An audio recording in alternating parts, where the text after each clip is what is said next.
Hey there, tonight we're diving into the most famous New Year's that didn't just see out the old, but rewrote history itself. What you're about to discover is how these pivotal celebrations, from Julius Caesar's calendar shake-up to Y2K's digital drama, were less about fireworks and more about world-changing decisions. If these stories help you unwind, I'd love a quick like or subscribe, but only if they're genuinely working for you. I'm curious where in the world you're listening from, so drop your location and local time in the comments. It's amazing seeing our little community span the globe through these historical tales. Now settle in, maybe turn on some white noise or grab your favorite blanket, and let's drift into tonight's story together. New Year's Eve 1900, the night when people around the globe clinked their glasses and toasted to a new century. A whole year early, that's right. While the world was busy popping champagne corks and lighting up the sky, the 20th century was still waiting in the wings, like a fashionably late guest at a very confused party. This little mix-up is the result of a mathematical hiccup, and believe me, it's as entertaining as it is bewildering. You see, the Gregorian calendar, introduced by Pope Gregory Roman XIII in 1582, laid down the law that the 20th century actually began on January 1, 1901. But who could resist the allure of round numbers? The prospect of leaving behind the 1800 was just too tempting, and most folks decided to go with their gut rather than their Gregorian. The result, a global celebration of a milestone that was technically still 365 days away. Let's talk numbers. The Gregorian calendar was designed to keep our seasons in check, ensuring that Easter didn't end up in the dead of winter. It introduced the concept of leap years, but still, it had people scratching their heads. Back then, a century changed not at the stroke of midnight on a year ending in double zeros, but the following one. So while 1900 was significant, it didn't quite have the authority to usher in a new era. Despite the calendar confusion, the world partied like it was 1999, or rather 1899, with some added flair. Paris, the city of lights, faced an unexpected crisis, a champagne shortage. That's right, the bubbly was in such high demand that it nearly ran dry.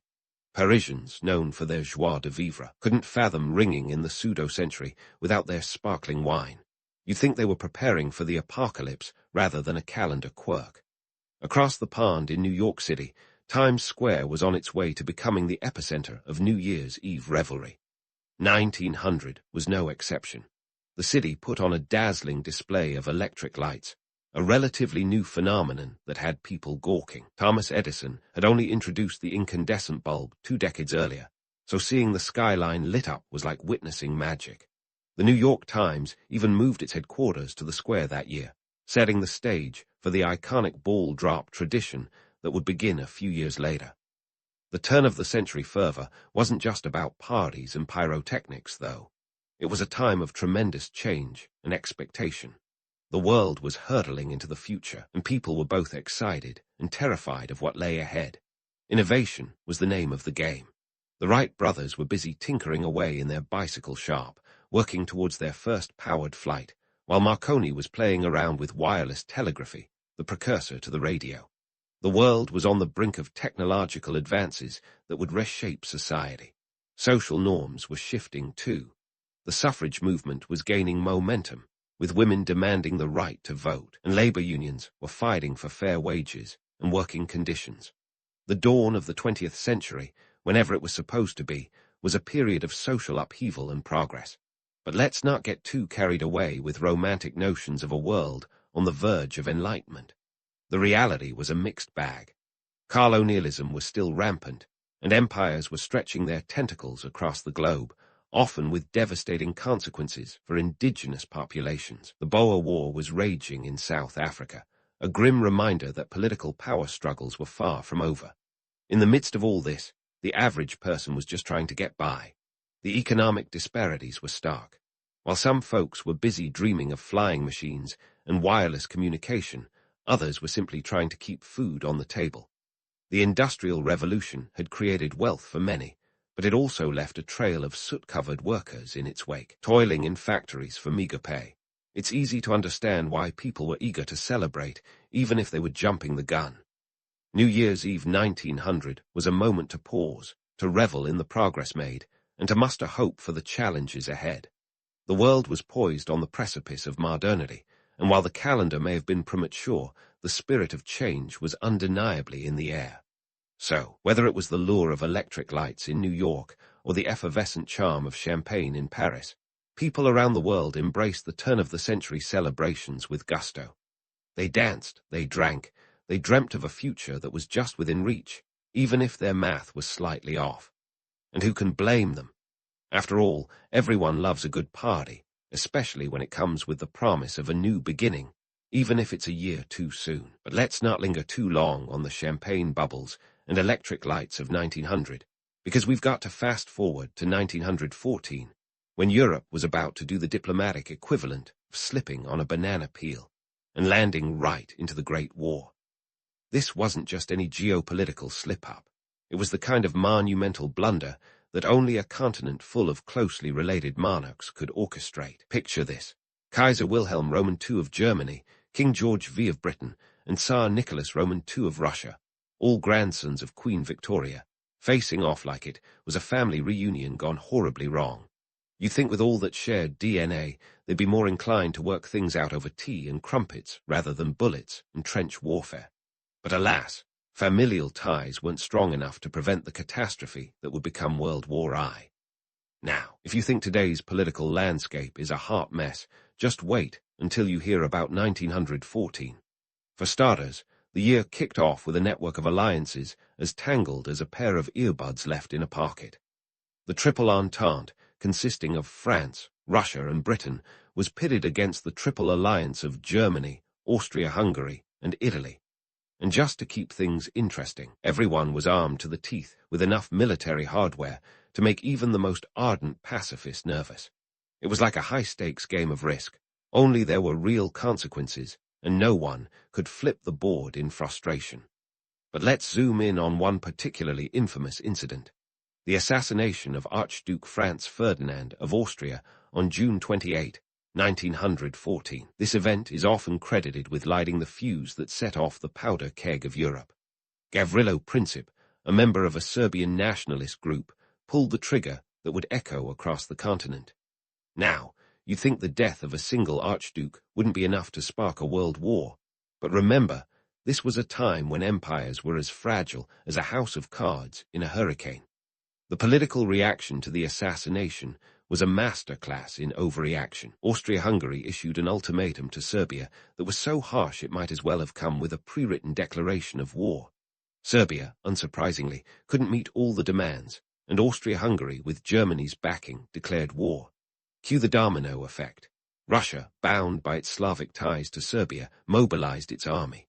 Germany then declared war on Russia, and France, allied with Russia, found itself dragged in as well. Within a month, Europe was embroiled in a conflict that no one had quite planned for, but everyone seemed ready to participate in. Let's talk logistics for a minute, because moving millions of soldiers across continents isn't as simple as calling an Uber. Mobilization in 1914 was a Herculean feat of organization, or chaos, depending on how you look at it. Germany, with its Schlieffen Plan, intended to knock France out of the war quickly by marching through Belgium, a neutral country, mind you, thus dragging Britain into the fray. The plan had the precision of a Swiss watch on paper, but fell apart faster than a cheap umbrella in a storm when put into action. The problem with plans, especially military ones, is that they rarely survive first contact with reality. Meanwhile, every nation was scrambling to outdo each other in military might. The British had their Royal Navy flexing its muscles, while Germany's U-boats were ready to make waves under the sea. On land, the introduction of newfangled technology like machine guns and artillery turned battlefields into meat grinders. The romantic image of war as a noble endeavor was rapidly dispelled, as soldiers found themselves knee-deep in mud and misery, fighting for inches of territory that cost thousands of lives. And let's not forget the infamous telegrams that added fuel to the fire. The Zimmermann telegram, for instance, was a diplomatic communication from Germany to Mexico, proposing a military alliance against the United States. It was intercepted and decoded by the British, who gleefully shared it with the Americans, pushing them one step closer to joining the war. The idea of Germany trying to recruit Mexico to invade the U.S. was audacious at best and ludicrous at worst, but it demonstrated just how desperate and convoluted the war's diplomacy had become. By the end of 1914, any New Year's resolutions about peace and prosperity had been thoroughly crushed under the boots of mobilized armies. The war, initially expected to be over by Christmas, dragged on, becoming a protracted and grueling conflict that would reshape the world. The irony is palpable. 1914 didn't just mark the start of a new year. It ushered in an era of unprecedented destruction that would leave a lasting scar on the 20th century. The Great War, as it was known before we needed to number these global conflicts, was a brutal reminder that sometimes humans are their own worst enemies. As we leave 1914 behind, it's clear that the world was learning some hard lessons in international relations and the perils of unchecked nationalism. The stage was set for a century that would see even more dramatic changes, yet the echoes of those tumultuous times still resonate today. We'll pick up the story next time as we delve into the further ramifications of this war that was supposed to end all wars, but instead laid the groundwork for even greater upheavals. Stay tuned, because history has a way of keeping us on our toes, often when we least expect it. So, just as the world was piecing itself back together from the First World War, it would soon find itself hurtling headfirst into yet another disaster, a sequel that no one wanted but everyone got. World War Roman II. By 1945, New Year's Day wasn't so much a celebration as it was the collective exhale of a planet that had been holding its breath for 6 grueling years. Imagine waking up on January 1st, 1945, not with the promise of resolutions, but with the relief of simply surviving the night. Let's talk economic devastation. The war had cost the world an estimated $4 trillion in today's dollars. That's right, trillion with a T, enough to make even the most extravagant shopaholic blush. Europe was a patchwork of bombed-out cities and shattered economies. London had taken a battering in the Blitz, and Berlin wasn't exactly a tourist destination with its smoldering ruins. The continent was on the brink of financial collapse. Rationed books were as common as rationed meals, and the only thing in surplus supply seemed to be despair. But out of this rubble rose an idea, a phoenix of diplomacy, if you will. Enter the United Nations, the global peacekeeping body born from the ashes of its ill-fated predecessor, the League of Nations. The UN's formation was officially ratified on October 24, 1945, in San Francisco, with 51 countries signing the charter. It was a noble attempt at keeping the peace, like corralling cats to ensure 0 hairballs. But hey, it was a start. The idea was simple. Let's get all the countries together in one room and solve problems with words instead of weapons. It was the diplomatic equivalent of group therapy on a global scale. America, emerging unscathed compared to its European counterparts, took center stage as the world's new economic powerhouse. The U.S. had managed to turn its war economy into a peacetime boom. Factories that had once churned out tanks and planes were now producing cars and consumer goods. The Marshall Plan, launched in 1948, would pump over $12 billion, more than $140 billion today, into rebuilding Europe, cementing the U.S.'s role as both benefactor and global influencer. Uncle Sam was playing the generous host, and everyone was invited to the post-war recovery party. Meanwhile, the world was trying its best to play nice, as if the last 6 years had been a particularly nasty sibling squabble over who got to control the family television. Countries were eager to rebuild bridges, both metaphorically and literally. Trade agreements were forged, and international cooperation was the buzzword of the day. But let's not kid ourselves. It wasn't all hugs and cumbears. The Iron Curtain was already descending across Europe, setting the stage for a Cold War that would define global politics for decades. In the midst of all this geopolitical maneuvering, jazz music provided an oddly optimistic soundtrack to the age. The genre, with its syncopated rhythms and improvisational flair, seemed to capture the spirit of a world trying to find its footing. In the U.S., jazz clubs were the place to be, with musicians like Duke Ellington and Ella Fitzgerald offering a reprieve from the weight of world events. It was as if the world had collectively decided that if it was going to wobble, it might as well do it to a swing beat. Now, let's debunk some myths. The post-war period is often painted as a time of unbridled optimism, a golden era of growth and prosperity. But the reality was far more nuanced. Economic disparities were still rampant, and the road to recovery was long and rocky. While the Marshall Plan was a boon for Western Europe, Eastern Europe, under Soviet influence, didn't get the same love letter. Countries like Poland and Hungary found themselves in Stalin's stern embrace, with freedom taking a backseat to political ideology. On the home front, rationing was still a reality for many. In Britain, for example, bread remained rationed until 1948, and meat until 1954. The spectre of the war lingered in everyday life, from the bomb sites that became makeshift playgrounds for children to the shortages that defined daily existence. It was a world of make-do and mend, where creativity often stemmed from necessity rather than choice. Politically, the landscape was as fraught as ever. The power dynamics were shifting, and the old empires were crumbling. The British Empire, once sprawling across the globe, was on the decline, and decolonization was the order of the day. India gained independence in 1947, signaling the beginning of the end for colonial rule. It was a time of dramatic change, with nations asserting their right to self-determination, often with varying degrees of success. And then there's the matter of social change. The war had accelerated cultural shifts that had been simmering beneath the surface. Women, who had taken on roles traditionally held by men during the war, weren't about to give up their newfound independence without a fight. Rosie the Riveter may have been asked to hang up her overalls, but the seeds of the feminist movement had been well and truly sown. Meanwhile, the civil rights movement in the U.S. was gaining momentum, as African Americans, who had served bravely in the war, returned home to continue the fight for equality. As 1945 drew to a close, the world was at a crossroads. The scars of war were still raw, but there was a sense of cautious hope, a belief that humanity could learn from its mistakes and build a better future. It was a time of rebuilding, both physically and mentally, as nations grappled with the realities of a new world order. The challenges were immense, but so too was the potential for progress. It was a delicate balance, teetering between the lessons of the past and the promise of the future. And so, as we leave 1945 behind, the stage is set for a world in transition.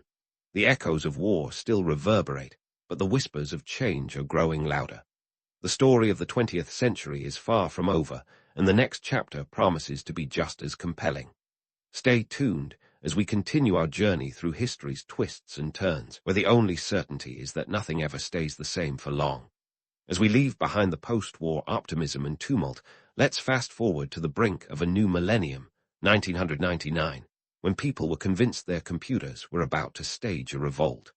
Welcome to the era of Y2K hysteria, where the only thing more infectious than the Backstreet Boys' latest hit was the fear that our digital lives were about to implode. First, a quick rundown for those who didn't live through the techno panic. Y2K, or the Millennium Bug, was the terrifying prospect that computers would malfunction at the stroke of midnight on January 1, 2000. The crux of the issue was that many computer systems recorded years with just the last 2 digits. So when 1999 ticked over to 2000, would computers interpret it as 1900? Would systems crash, planes fall from the sky, and toasters gain sentience, all while your Tamagotchi beeped its last? Let's talk numbers. The US alone poured over $100 billion into Y2K fixes, while globally the tab was around $300 billion. That's enough money to buy a fleet of Ferraris for every IT worker who spent New Year's Eve praying their patches would hold. The world was on high alert, from banks fearing their vaults would lock down tighter than Scrooge's wallet, to power plants worried they'd go dark at the stroke of midnight. The myth of Y2K chaos was fueled by sensationalist headlines and doomsday predictions that would make even Nostradamus roll his eyes. Yet, as the clock struck 12, a collective sigh of relief rippled across the globe. Planes stayed aloft, nuclear missiles stayed put, and the only thing crashing was the stockpile of champagne bottles. The real story here is less about the non-event and more about the changes that were quietly revolutionizing our lives. During the 1990, The internet was evolving from a curious novelty into an indispensable part of daily life. By 1999, over 147 million people worldwide were online, a number that seems quaint now, but was a digital explosion then. This burgeoning connectivity was reshaping everything from how we communicated to how we shopped. Amazon, founded in 1994, was already changing the face of retail, while Google, barely out of its garage phase, was on the brink of becoming a verb. While the Y2K bug was more bark than bite, it did highlight one undeniable truth: our growing dependence on technology. This wasn't just about computers. It was about an entire infrastructure quietly woven into the fabric of society. The real revolution was digital, and it was unfolding at a bewildering pace. Mobile phones, which were once the size of bricks, were rapidly becoming sleek devices that would soon fit comfortably in your pocket and your life. The economic implications were staggering. Tech companies were the new titans, with Microsoft and Apple leading the charge into the digital age. By the end of the 1990s, Microsoft was worth nearly $600 billion, and Bill Gates was the richest man on the planet. Meanwhile, Apple was laying the groundwork for its comeback, which would redefine personal technology in the following decade. But let's bust another myth: the idea that Y2K was a pointless scare. While the feared pandemonium never materialized, the crisis did spur necessary upgrades and innovations. It was a wake-up call that forced businesses and governments to reassess their digital infrastructure. It was like finding out your house was built on a fault line and deciding, rather wisely, to retrofit it before the earthquake hit. Socially, the late 1990s were a time of transition. The digital divide was beginning to manifest, with access to technology becoming a marker of socioeconomic status. While some were surfing the web at lightning speeds, okay, maybe not lightning, given the dial-up tones that haunted many a household, others were left offline, reinforcing existing inequalities. Politically, the world's stage was shifting. The Cold War's shadow had given way to new global challenges. The European Union was expanding, with the euro introduced as an accounting currency in 1999. Meanwhile, the US found itself as the lone superpower, its influence felt in economic policies and cultural exports alike. Yet, beneath the surface, new tensions were brewing, ones that would come to the fore in the next decade. In the midst of this, cultural phenomena were brewing. Music, movies, and television were all being transformed by the digital revolution. Napster, launched in 1999, was about to upend the music industry, while DVDs were replacing VHS tapes at an astonishing rate. The entertainment world was on the cusp of a digital renaissance that would forever change how we consumed media. Now, let's talk about the real unsung heroes of Y2K, the IT professionals who worked tirelessly to prevent the apocalypse that never came. These folks were the digital equivalent of the Ghostbusters, ensuring that the only spirits haunting the night were the ones in fancy cocktails. Their work was a testament to human ingenuity, a reminder that sometimes the biggest crises are the ones we never see, because someone was smart enough to stop them in their tracks. As we bid farewell to 1999, the world was perched on the edge of a new millennium, its potential as vast as the digital landscapes we were just beginning to explore. The Y2K bug may have been a bust, but the changes it spurred were anything but. Technology was no longer a tool. It was becoming an extension of our very lives. So while the world prepared for what was next, the digital dawn promised both challenges and opportunities. The stage was set for the 21st century, where the only constant would be change, and the only certainty was that the story of humanity and technology was just getting started. Stay tuned, because the future's about to get a whole lot more interesting. As the dust settled on the Y2K non-event, humanity sprinted into the new millennium with a kind of reckless optimism, barely pausing to consider what the digital age might bring. Fast forward to 2020, and you find a planet that was about to get a crash course in what it really means to live in a connected world. Forget Y2K. 2020 was like the universe decided to give us a pop quiz on every subject we've been procrastinating on, from public health to global cooperation. Let's dive in, shall we? Enter the COVID-19 pandemic, a global curveball that didn't just throw a wrench in the works. It tossed the entire toolbox out the window. The virus, SARS-CoV-2, made its debut in Wuhan, China, in late 2019. But by March 2020, it had gone viral in the most literal sense, spreading to over 188 countries and territories. The numbers were staggering: over 118 million cases and 2.6 million deaths worldwide by March 2021. Suddenly, terms like flatten the curve and social distancing were as common as hello and goodbye. Economically, the impact was akin to an asteroid strike. Global GDP contracted by 4% in 2020, the deepest recession since the Great Depression. The International Monetary Fund estimated that the pandemic could cost the world economy a cool $28 trillion by the end of 2025. Industries from travel to hospitality were hit harder than a piñata at a kid's birthday party, while e-commerce and tech giants like Amazon and Zoom saw their fortunes soar, proving that every crisis has its winners, even if they're the ones delivering your face masks and virtual happy hours. As nations scrambled to contain the virus, the world experienced a collective pivot to remote everything.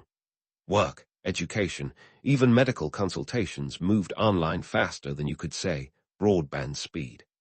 Zoom, previously a niche tool for business meetings, became the lifeline for everything from kindergarten classes to weddings. By April 2020, Zoom's daily meeting participants ballooned from 10 million to over 300 million. Overnight, our homes transformed into offices, schools, and gyms, revealing both the convenience and the claustrophobia of a digital existence.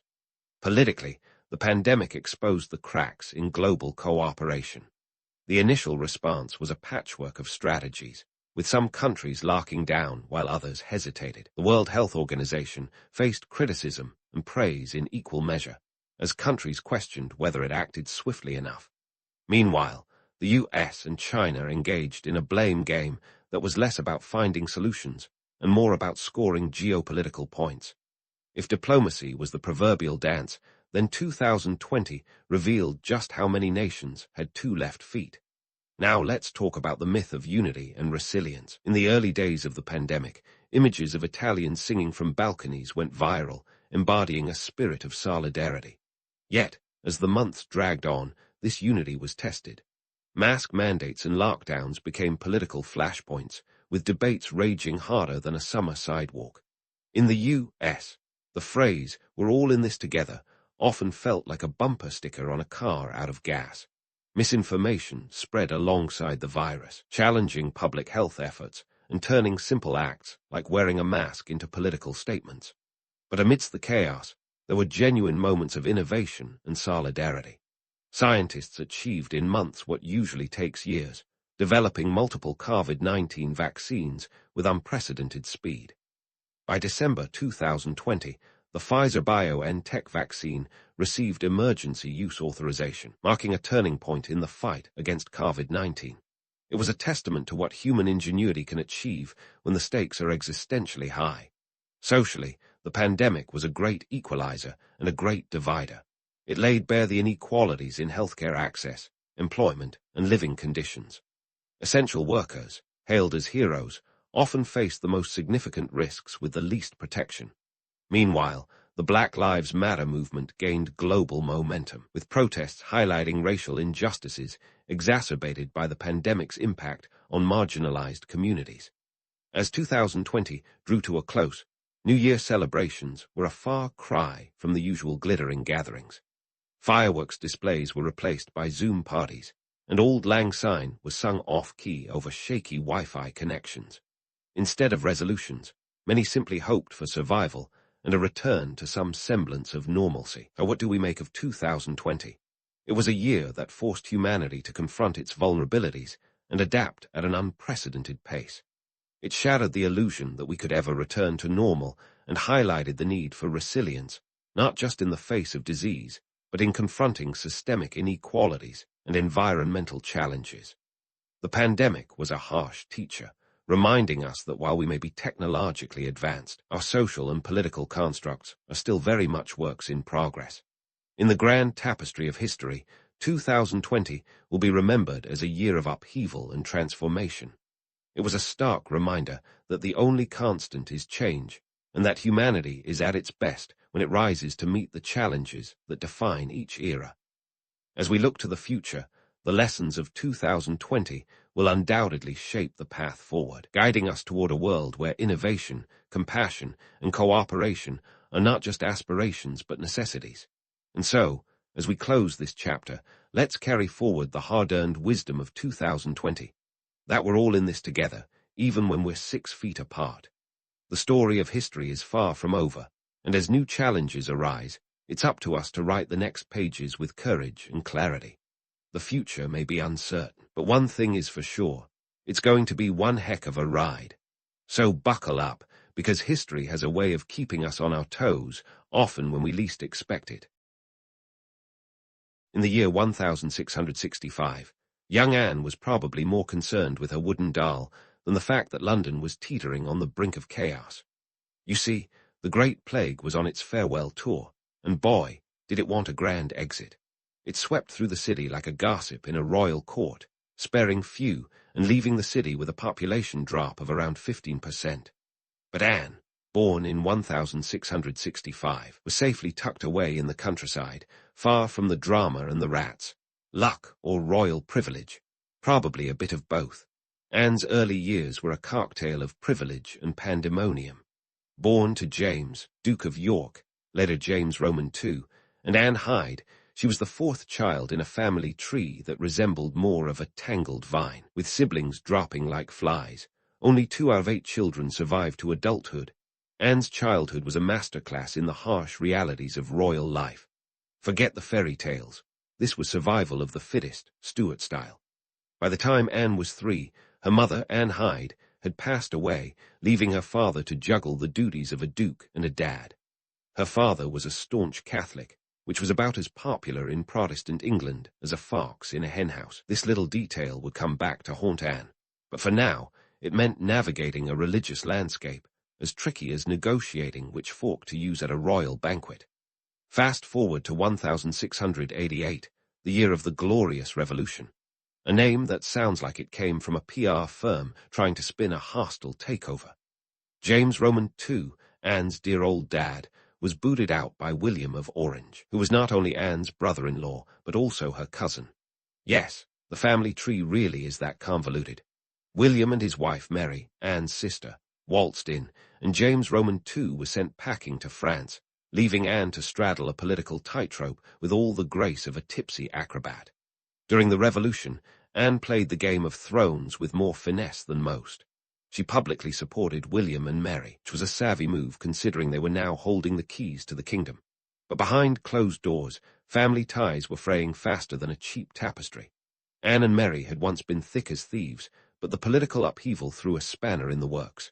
The sisters' relationship soured, leaving Anne with a first-hand lesson in the cutthroat nature of royal dynamics. Now, let's talk about hygiene, or the lack thereof, in the 17th century. While Anne was dodging familial daggers, she was also dodging chamber pots. The royal palaces were about as sanitary as a public restroom on a Friday night. The smell, let's just say it was less Chanel No. 5 and more eau de soie. Bathing was a rare indulgence, and Anne's health was a constant concern. She suffered from a range of ailments, including gout, which was as common among the Stuarts as a bad haircut at court. Despite the chaos swirling around her, Anne managed to carve out a semblance of normalcy. She married Prince George of Denmark, a man whose notable achievements included, well, being amiable and Danish. Together, they had 17 pregnancies. Yes, you heard that right, and only one child who survived infancy. Tragically, he died at the tender age of 11. Anne's personal life was a testament to resilience in the face of relentless heartbreak. Amid all this, Anne developed a passion for politics. She was no wallflower. She had a sharp mind and wasn't afraid to wield it. Her upbringing had been a crash course in the art of political maneuvering, and she was ready to take her seat at the table. As the 17th century drew to a close, Anne was poised to step into the spotlight, not as a mere player in the political game, but as a formidable force in her own right. In a world where power was as fleeting as the latest fashion trend, Anne's early life prepared her for the rigors of monarchy. She learned to navigate the treacherous waters of royal life with a blend of pragmatism and poise, setting the stage for her reign as the last Stuart monarch, a reign that would be anything but ordinary. Anne's early life had been a crash course in the art of political maneuvering, and by the time she ascended the throne in 1702, she was more than ready to put her hard-earned skills to work. The fairy-tale moment of becoming queen wasn't quite as magical as one might imagine. Picture a crown that's less glittering headpiece and more a weighty symbol of responsibility, with every jewel representing a new political headache. Upon taking the throne, Anne inherited a kingdom embroiled in the War of Spanish Succession, a conflict that makes today's political drama look like a playground spat. This wasn't just your average territorial tiff. It was a sprawling, Europe-encompassing showdown over who got to plop their royal posterior on the Spanish throne after the death of childless Charles Roman II of Spain. With contenders from the Habsburgs and the Bourbons staking their claims, the stage was set for a war that would last until 1714, costing a staggering number of lives and an equally staggering amount of money. We're talking about a war bill that could rival the GDP of a small nation. Yeah, that kind of expensive. Anne's role in this international quagmire was anything but passive. She was pulling the strings behind the scenes like a seasoned puppet master, with the help of her close confidante, Sarah Churchill, the Duchess of Marlborough. Sarah was more than just a friend. She was practically Anne's political twin, wielding influence in court circles that rivaled, if not surpassed, that of any male statesman. Their friendship was the kind of intense, all-consuming bond that modern tabloids would have a field day with. Yet, it was also a double-edged sword. Sarah's husband, John Churchill, Duke of Marlborough, was the military genius behind the British victories at battles like Blenheim in 1704, where his tactics turned the tide of war and won him accolades, and the odd lavish estate or two. But Sarah's influence over Anne often ruffled feathers, leading to whispers of petticoat government, a term that sounds quaintly amusing today, but was a serious accusation back then. Now, let's talk about Anne's tea parties. Not exactly your average chinwag over Earl Grey, these gatherings were more of a strategic chess match. Anne used them as a way to charm, cajole, and occasionally conspire with her political allies. In a time when women were often sidelined in the political arena, Anne's social events became an informal cabinet meeting where the future of nations was as likely to be discussed as the latest court gossip. It was diplomacy served with a side of crumpets, proving that Anne knew how to wield soft power with the best of them. The political landscape Anne navigated was as turbulent as a ship in a storm, with party lines drawn between the Whigs and Tories. The Whigs, typically the champions of constitutional monarchy and Protestant succession, were in favor of the war, while the Tories, with their more conservative leanings, preferred peace and were suspicious of foreign interventions. Anne, with her personal preferences veering towards the Tories but political alliances necessitating Whig support, had to walk a tightrope. The fact that she did so without tarpling is a testament to her political acumen. Speaking of acumen, it's important to remember that Anne's reign also saw the unification of England and Scotland in 1707, forming what we now know as Great Britain. This was no easy feat. Convincing two historically prickly neighbors to tie the knot required more than just a marriage of convenience. It involved complex negotiations and the promise of mutual benefits, including economic incentives and shared resources. This union was a masterstroke of political strategy, though not without its detractors and complications, which echoes the tug-of-war over national identity that persists even today. Anne's health was another player in this high-stakes game. Her struggles with gout and other ailments were more than a personal challenge. They were political liabilities. The Queen's physical fragility was a constant whisper at court, where power was so often equated with vitality. But Anne was no shrinking violet. She faced her health battles with the same resolve she showed in her political life. Her ability to rise above personal pain and focus on the needs of her nation is an oft-overlooked aspect of her reign. As we look at Anne's early years on the throne, it becomes clear that her reign was a delicate dance of alliances, both personal and political. Her ability to balance the demands of war, handle the machinations of court life, and keep a kingdom together while sipping tea is nothing short of remarkable. Anne was a queen for her time, a survivor in a world where the crown was as much a target as it was a prize. Her story is a reminder that real power often lies not just in grand gestures, but in the quiet, determined decisions made behind the scenes. As we delve deeper into her reign, it becomes evident that Anne's story is far from over. Her legacy, much like her life, is a tapestry woven with both triumph and tragedy, awaiting further exploration in the chapters to come. As Anne balanced the delicate dance of alliances, she also had to grapple with the domestic beast that was Parliament. If you think modern politics is a circus, imagine a 1700s version with powdered wigs and more horse manure. The relationship between the Crown and Parliament was a bit like a dysfunctional marriage, with each side trying to outmaneuver the other while keeping up appearances. Anne, despite popular misconceptions, was no passive partner. She was more like the spouse who reads the fine print in every prenup. Let's dive into the myth of Anne's supposed laziness. Like any good historical rumor, this one has legs, or maybe gout-stricken feet. The image of Anne as a languid monarch lounging in luxury is about as accurate as a 17th-century map. While she did suffer from debilitating health issues, Anne had a surprising work ethic that would put many of her contemporaries to shame. She attended meetings of the Privy Council and kept a keen eye on her ministers, ensuring that her policies were more than just words on parchment. Now, onto the Act of Union in 1707, the political equivalent of a shotgun wedding between England and Scotland. Many assume this unification was a match made in heaven, but it was more like a marriage of necessity with a side of resentment. The English wanted to secure their northern border and prevent Scotland from aligning with France. Think of it as medieval geostrategic dating, while the Scots were wooed by the promise of economic benefits and access to colonial markets. It was a partnership forged in the fires of pragmatism, not passion. The negotiations were anything but seamless, involving a labyrinth of backroom deals and strategic handshakes. Scottish commissioners were coaxed with promises of debt relief and trade privileges, which was like offering a lifeline to a nation drowning in financial woes.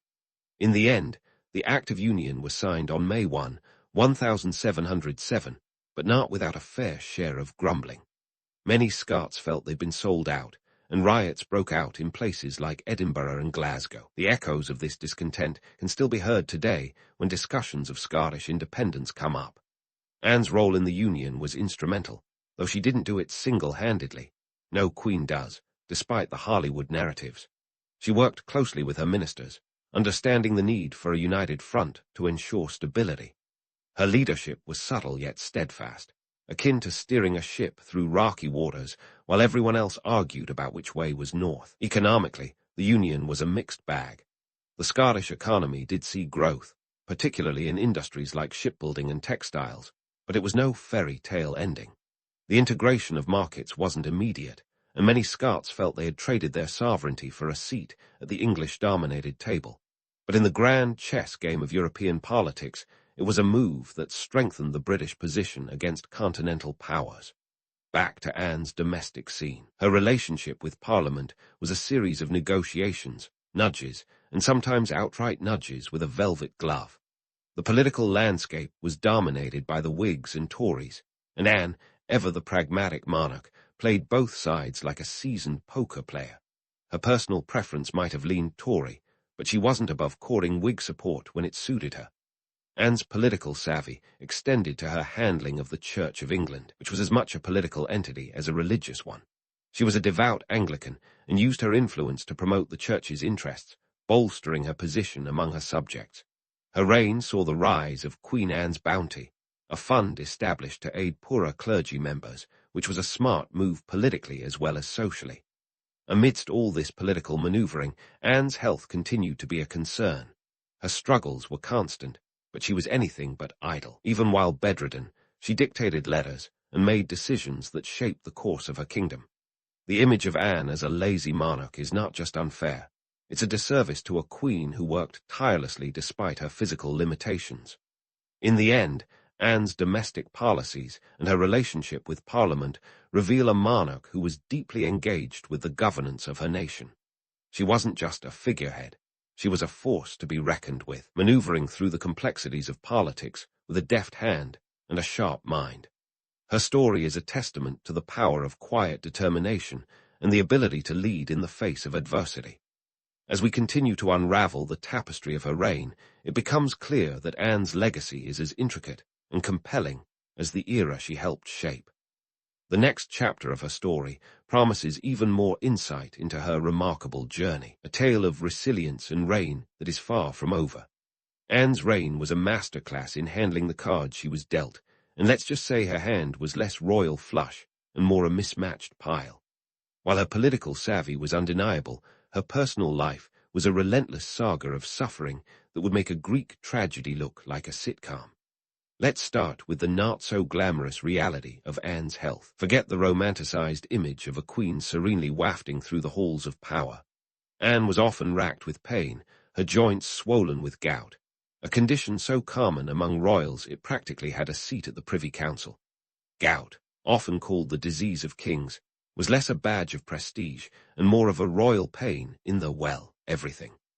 This ailment, combined with Anne's poor eyesight, turned everyday activities into Herculean tasks. Imagine trying to read state papers through a haze of discomfort, squinting like you're trying to decipher a friend's terrible handwriting on your smartphone.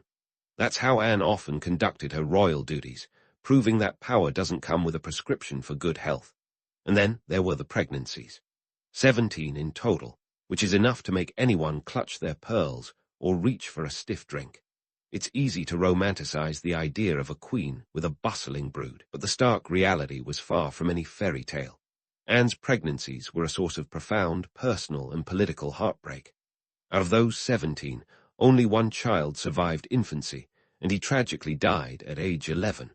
To put it bluntly, Anne's nursery was more of a heartache factory than a cradle of future monarchs. The impact of losing so many children was like a shadow over Anne's reign, a constant reminder of both personal loss and political vulnerability. In a time when a monarch's power was often measured by their progeny, Anne's childless state was both a private sorrow and a public matter. The pressure was immense, with whispers at court as persistent as the London fog, speculating on the future of the Stuart line. It's a testament to Anne's fortitude that she didn't crumble under the weight of such expectations. The political implications were staggering. Without a direct heir, the question of succession loomed like a storm cloud over Anne's reign. It wasn't just about who would wear the crown next. It was about the stability of the nation itself.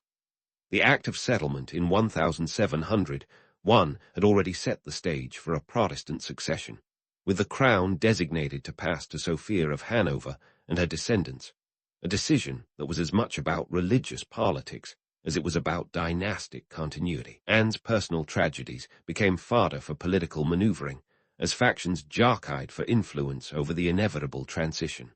The Whigs and Tories may have been at each other's throats over policy, but when it came to succession, both sides knew the stakes were higher than a game of courtly poker. Anne's loss of children wasn't just a personal sorrow.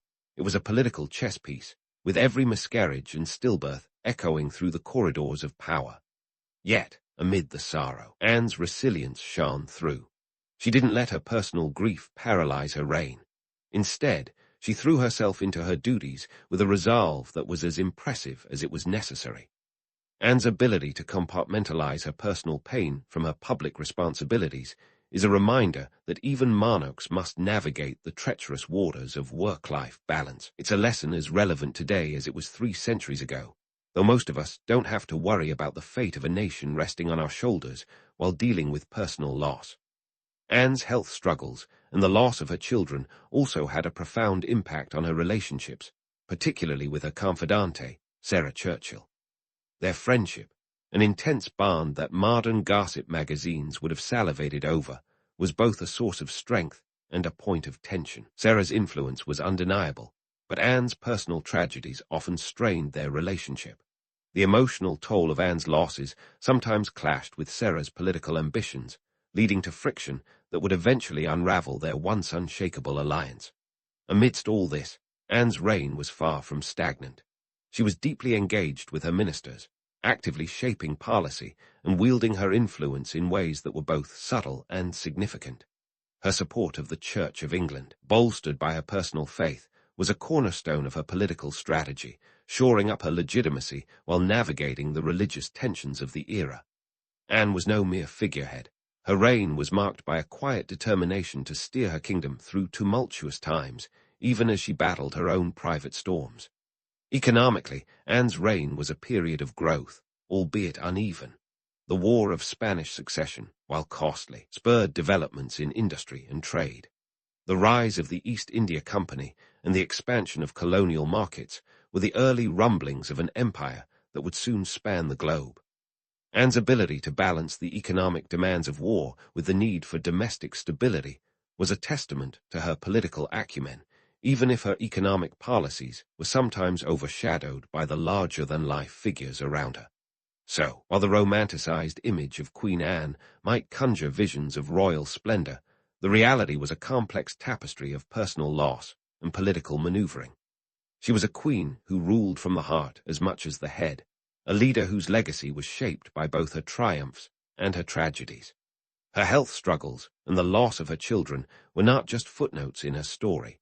They were integral to understanding the challenges she faced and the resilience she displayed. As we continue to explore Anne's reign, it's clear that her story is far from over. Her legacy is a reminder that history is never just a neat collection of dates and events. It's a living tapestry, woven with the threads of human experience, fraught with complexity and contradictions.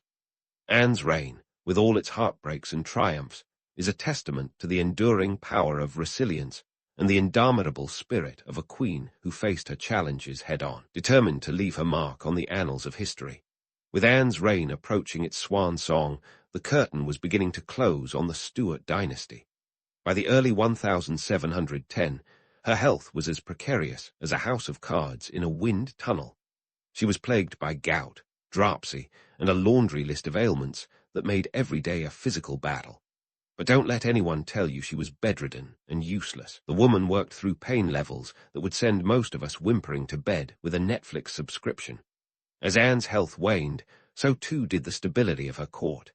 The political landscape was a chessboard with pieces moving faster than gossip at a royal banquet. The Whigs and Tories were still at each other's throats, but the real drama was the looming question of succession.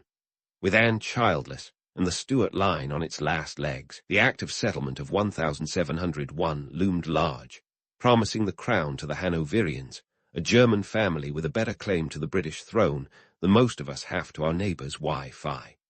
Enter George of Hanover, who was set to become King George I. He wasn't exactly the charismatic type, think more stern uncle who always talks about the good old days, than charming prince. But George had one thing going for him: Protestant credentials that were shinier than a crown jewel. His claim was backed by the Protestant establishment, the same folks who looked at Catholicism like it was a contagious disease. The Whigs, ever the opportunists, saw George's ascension as a chance to cement their power and ditch the Tory influence that had held sway under Anne. As Anne's final days approached, the political machinations reached a fever pitch. The Jacobites, supporters of Anne's half-brother James Francis Edward Stuart, known as the Old Pretender, were plotting like it was going out of style, hoping to restore a Catholic monarch to the throne. But this was a long shot, akin to betting on a three-legged horse at the races. The reality was, with Anne's passing, the Stuart line's grip on power was as good as gone. Anne passed away on August 1, 1714, at Kensington Palace, leaving behind a throne as empty as a deserted ballroom. Her death marked not just the end of a reign, but the end of an era. The Stuarts, who had ruled for over a century, were now history. The Hanoverians took the stage, bringing with them a new era and a very different kind of monarchy. So, what of Anne's legacy? History hasn't always been kind to her. She's often painted as a weak, indecisive monarch, overshadowed by the political titans around her. But let's set the record straight. Anne was far from a passive queen. She was a skilled political operator who navigated the treacherous waters of 18th-century politics with more finesse than she's given credit for. Anne's reign saw the Act of Union in 1707, a feat of political engineering that created Great Britain. It was an achievement that required delicate diplomacy and the vision to see beyond short-term squabbles. Economically, her reign laid the groundwork for the burgeoning British Empire. The War of Spanish Succession, despite its toll, positioned Britain as a dominant global power, setting the stage for commercial expansion and the rise of the British Navy.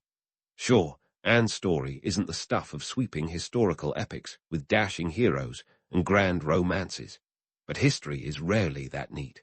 Anne's life was a testament to resilience in the face of relentless obstacles. Her ability to lead while wrestling with personal tragedy and debilitating health issues is a narrative of strength, not fragility.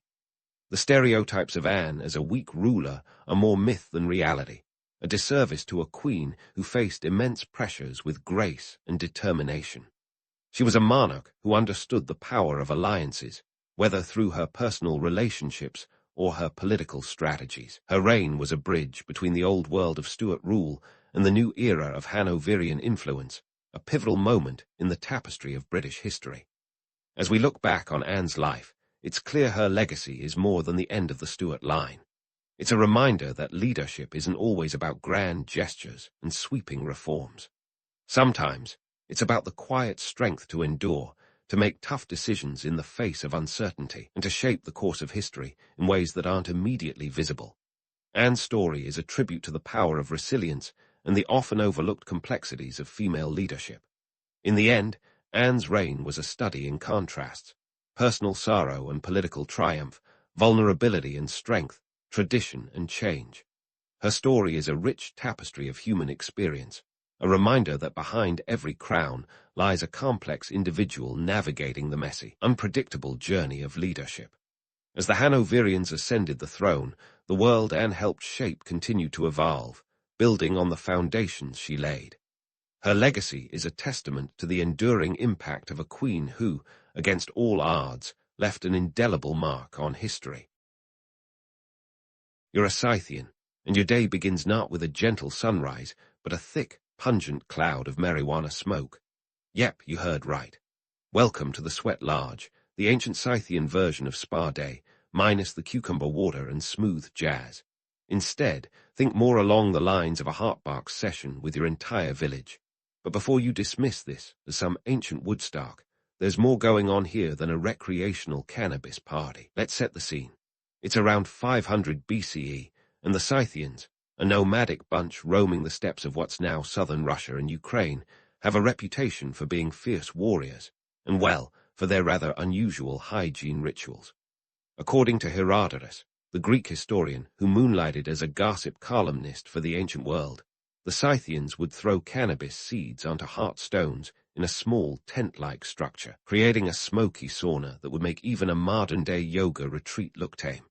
Herodotus, always one for a good story, claimed that the Scythians would howl with joy as they bathed in these aromatic vapors. But here's where we hit pause on the ancient tabloid reel. Herodotus was many things, but an unbiased observer wasn't one of them. He was like that friend who tells wild tales about you at parties. Entertaining, sure, but not always accurate. Archaeological evidence suggests that while cannabis was indeed part of the ritual, it might have been less about getting high and more about practical hygiene. Remember, these were nomads without running water or the luxury of a daily shower. The Sweat Lodge could have been a clever way to cleanse the body of dirt and parasites, using the natural antibacterial properties of cannabis smoke.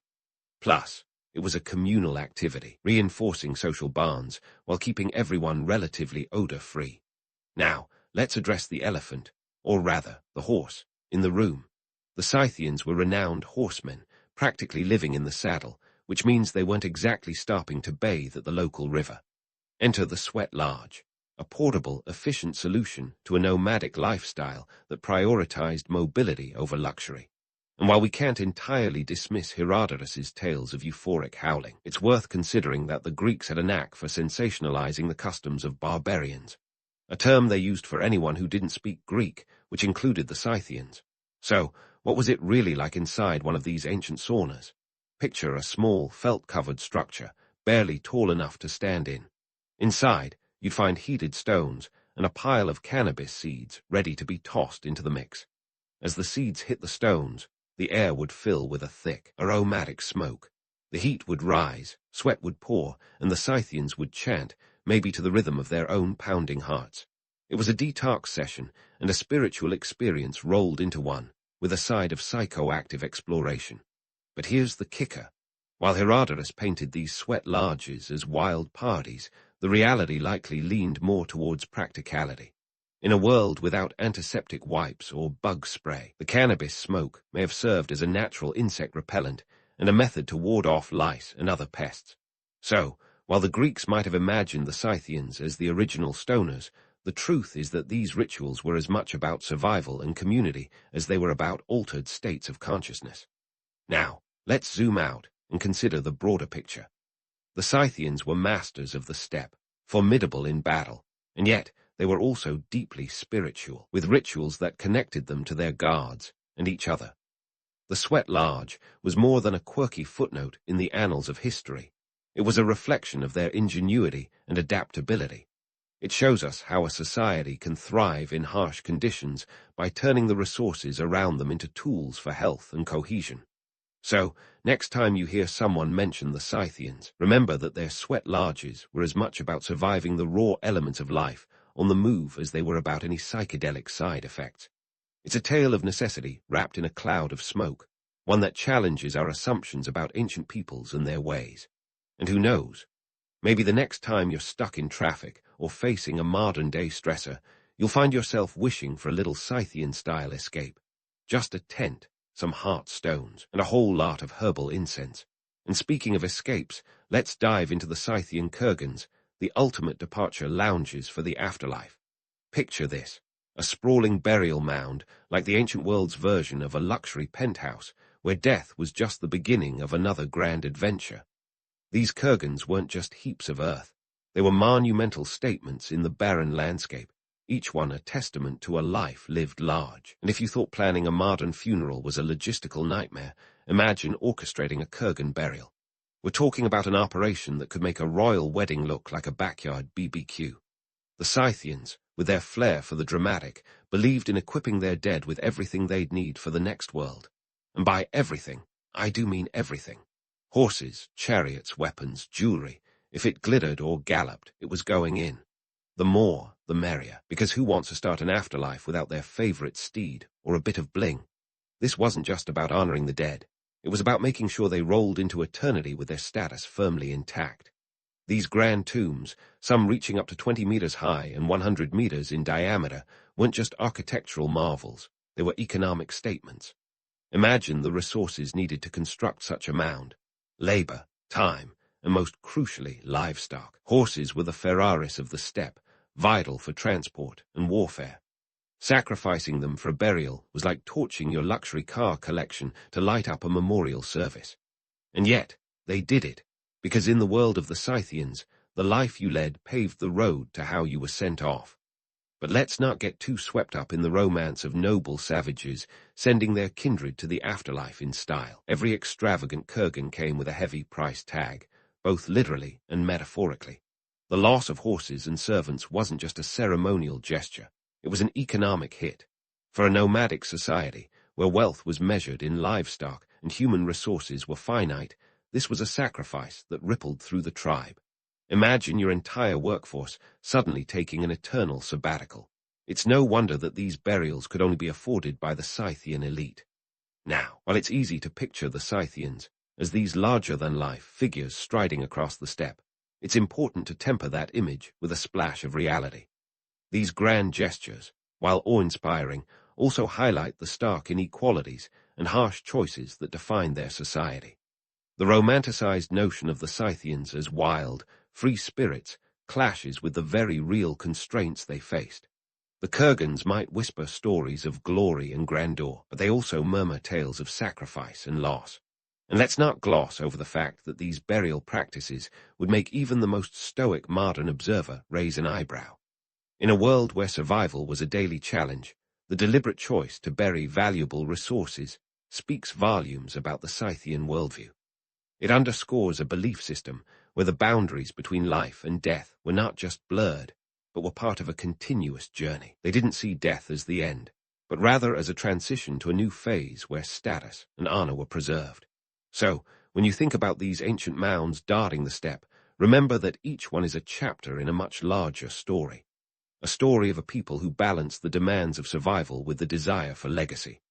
The kurgans are silent monuments, yes, but they speak volumes about the Scythian psyche and the world they inhabited. They're reminders that while the Scythians might have been masters of the open plains, they were also captives of their own traditions and beliefs. As we dig deeper into these burial mounds, both literally and metaphorically, we uncover a society that was as complex and layered as the earth piled atop their tombs. These grand send-offs were more than just elaborate farewells. They were reflections of a culture that celebrated life by embracing death. Scythians managed to turn the harsh reality of the steppes into a vibrant tapestry of life, death, and everything in between. So, next time you find yourself pondering the grandiose gestures of history, spare a thought for the Scythians and their kurgans, where myth and reality, romance and sacrifice, all meet under a mound of earth. There's much more to uncover, but for now, let these ancient tombs stand as both a testament to the past and a challenge to our modern perceptions. All right, we've been traipsing through the kurgans, but let's pivot from these grandiose burial mounds to another Scythian signature, tattoos. Yep, before tattoos became the rage in Brooklyn coffee shops, the Scythians were inking their legacy onto their skin. And they weren't just doodling hearts and roses. Their tattoos were as intricate as they were meaningful.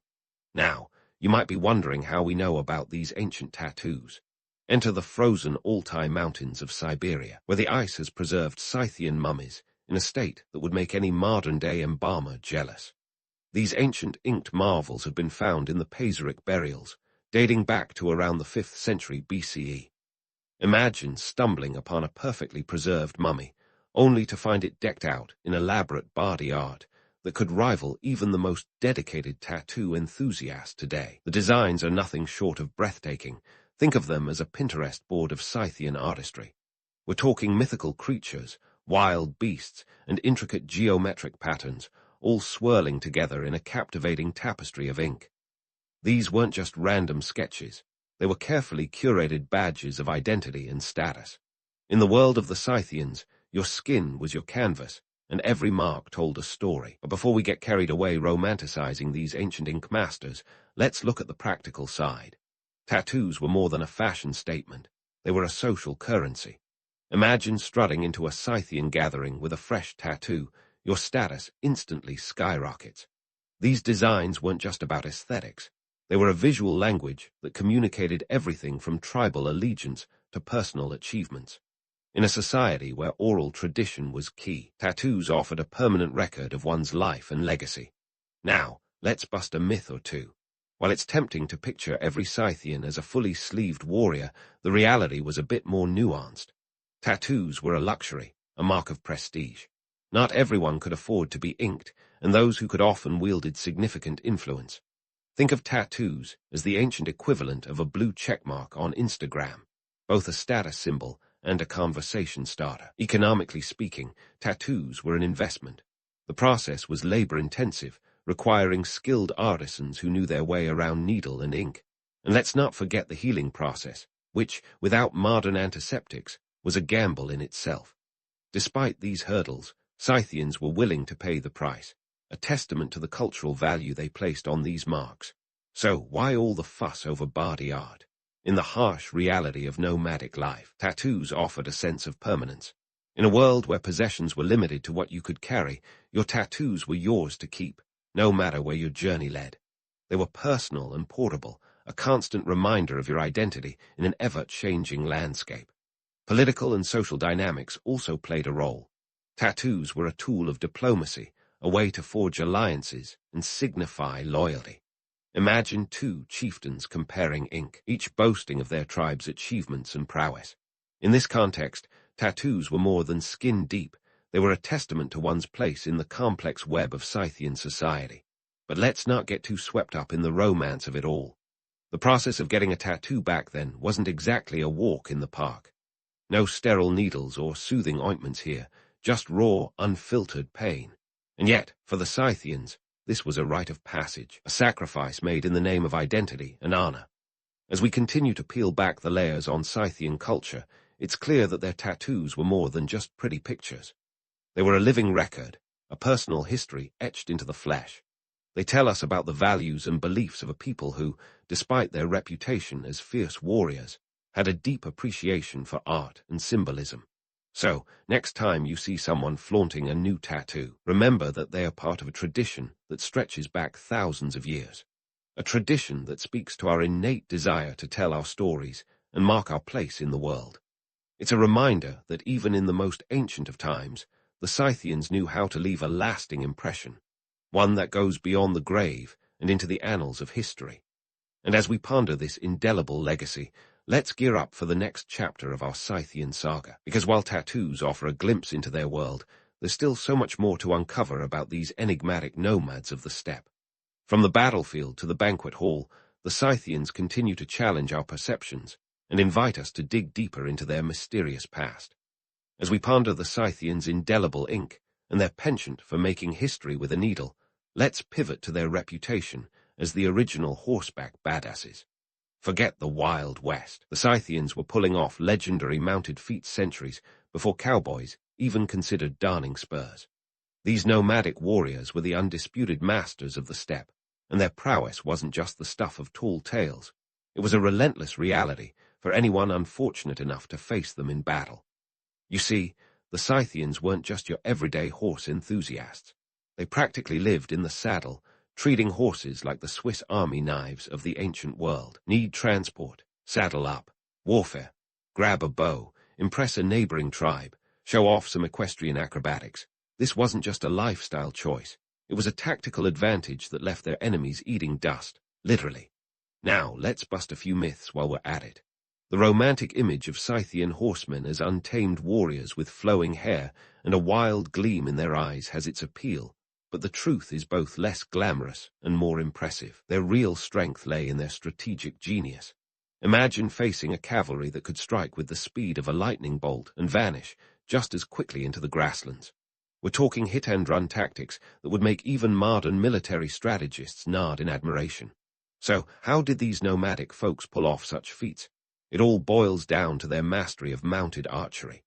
Picture this: a Scythian warrior, bow in hand, riding full tilt across the steppe, releasing arrows with pinpoint accuracy.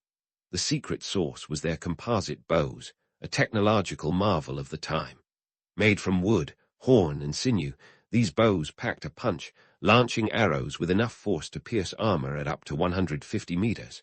That's the length of 1.5 American football fields, for those keeping score at home. But let's not get too carried away by the romance of the bow and arrow. The Scythians' success wasn't just about having the right gear, it was about having the right mindset. Their society was built around mobility, flexibility, and adaptability. They didn't have towering castles or fortified cities to defend. Instead, they had the vast, open steppe, a blank canvas where battles were won with speed and cunning rather than brute force. This brings us to the economic context of Scythian warfare. In a world where resources were as scarce as a Hollywood sequel without CGI, the Scythians knew how to make every arrow count. They didn't have the luxury of endless supplies, so efficiency was key. Their nomadic lifestyle meant they could pack up and move at a moment's notice, outmaneuvering more cumbersome armies bogged down by supply lines and logistics. And let's talk about societal organization for a moment. The Scythians weren't just a ragtag band of horsemen. They were a well-oiled military machine. Leadership was based on merit, with chieftains earning their stripes through skill and bravery rather than just inheriting a fancy title.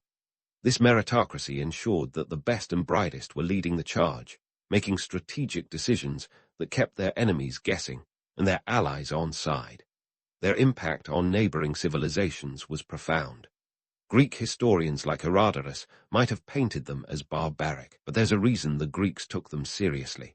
The Scythians were the ancient world's answer to guerrilla warfare, and their tactics forced other cultures to rethink their military strategies. They were the original disruptors, shaking up the status quo with a flair that was as terrifying as it was effective. But let's not sugarcoat it. Being a Scythian warrior was no walk in the park. It was a life of constant movement, where the line between survival and annihilation was as thin as a bowstring. The romanticized image of freedom on the open plains obscures the harsh reality of a life lived on the edge. Every raid, every battle was a gamble with everything on the line: livestock, territory, and most importantly, lives. So, as we delve deeper into the Scythian psyche, Let's remember that their legendary status wasn't just a product of skill and strategy. It was born from necessity, honed by hardship, and fueled by a relentless drive to survive and thrive in a world that was as unforgiving as it was boundless. Their story is one of ingenuity and resilience, a testament to the human spirit's ability to adapt and overcome. As we gear up for the next chapter of our Scythian saga, let's keep in mind that there's still much more to uncover about these enigmatic nomads. From the battlefield to the banquet hall, the Scythians continue to challenge our perceptions and invite us to dig deeper into their mysterious past. So, saddle up and get ready for more adventures on the steppe, where history and legend ride side by side. So, with all that galloping across the steppes, you might be wondering what finally reigned in these equestrian juggernauts. Well, even the most untamed stallion eventually gets tired, and the Scythians were no exception. By the time we hit the 3rd century BCE, the once dominant Scythian power was starting to wane. They were like rock stars past their prime, still trying to pull off the big hits, but finding themselves upstaged by the new kids on the block. Let's talk geopolitical shifts, because nothing says end of an era like a good old-fashioned changing of the guard. The Scythians faced mounting pressure from all sides. The rise of the Sarmatians, a fellow nomadic tribe with a flair for horse warfare, was like a hostile takeover in the corporate world of the steppes. The Scythians had to contend with these new rivals who were as adept in the saddle as they were, if not more so. It's like being dethroned by a younger, hungrier version of yourself. And it wasn't just the Sarmatians. The Scythians were squeezed from the west by the burgeoning power of the Macedonians, thanks Alexander the Great, and from the east by the ever-expanding Persian Empire. Picture a historical pincer movement, with the Scythians caught in the middle like a nomadic sandwich. Their territory, once as vast as their ambitions, began to shrink as they found it harder to fend off these encroachments. Economically, the Scythians were also feeling the pinch. Trade routes that once filled their coffers with goods and wealth were being rerouted or controlled by others. The once lucrative trade with the Greeks was disrupted as new powers emerged, and the Scythians' role as middlemen on the Silk Road waned. Imagine running a thriving family business only to find out your biggest client has moved on to the competition. Politically, the Scythian social structure, which had kept them nimble and united, started to fracture under the weight of external pressures. Leadership changes and internal strife weakened the once cohesive tribes. Without a strong, unified front, their ability to repel invaders and maintain their territories diminished. It's the classic tale of a house divided. When the going gets tough, the tough must stick together. But the Scythians were too busy bickering over who got to keep the best horses. But before you shed a tear for our misunderstood nomads, let's talk legacy. Because if history teaches us anything, it's that legends never truly die. They just morph into something else. The Scythians left behind a cultural and genetic legacy that rippled across the centuries. Their influence on the art, warfare, and even the mythology of the regions they once roamed is undeniable. The very word, Scythian, became synonymous with skilled horsemen and fierce warriors, a reputation that outlived their political power. In terms of cultural impact, the Scythian approach to warfare, fast, mobile, and strategic, laid the groundwork for future generations of mounted warriors. Genghis Khan and his Mongol hordes would later employ tactics that echoed those of their Scythian predecessors. It's like handing down the family recipe for success, only this one involves bows, arrows, and lightning-speed cavalry charges. Their artistic contributions are worth a nod too. Scythian art, with its distinctive animal motifs and intricate goldwork, influenced the decorative styles of the regions they touched. These artifacts were more than just pretty trinkets. They were symbols of a rich cultural identity that celebrated the natural world and their place within it.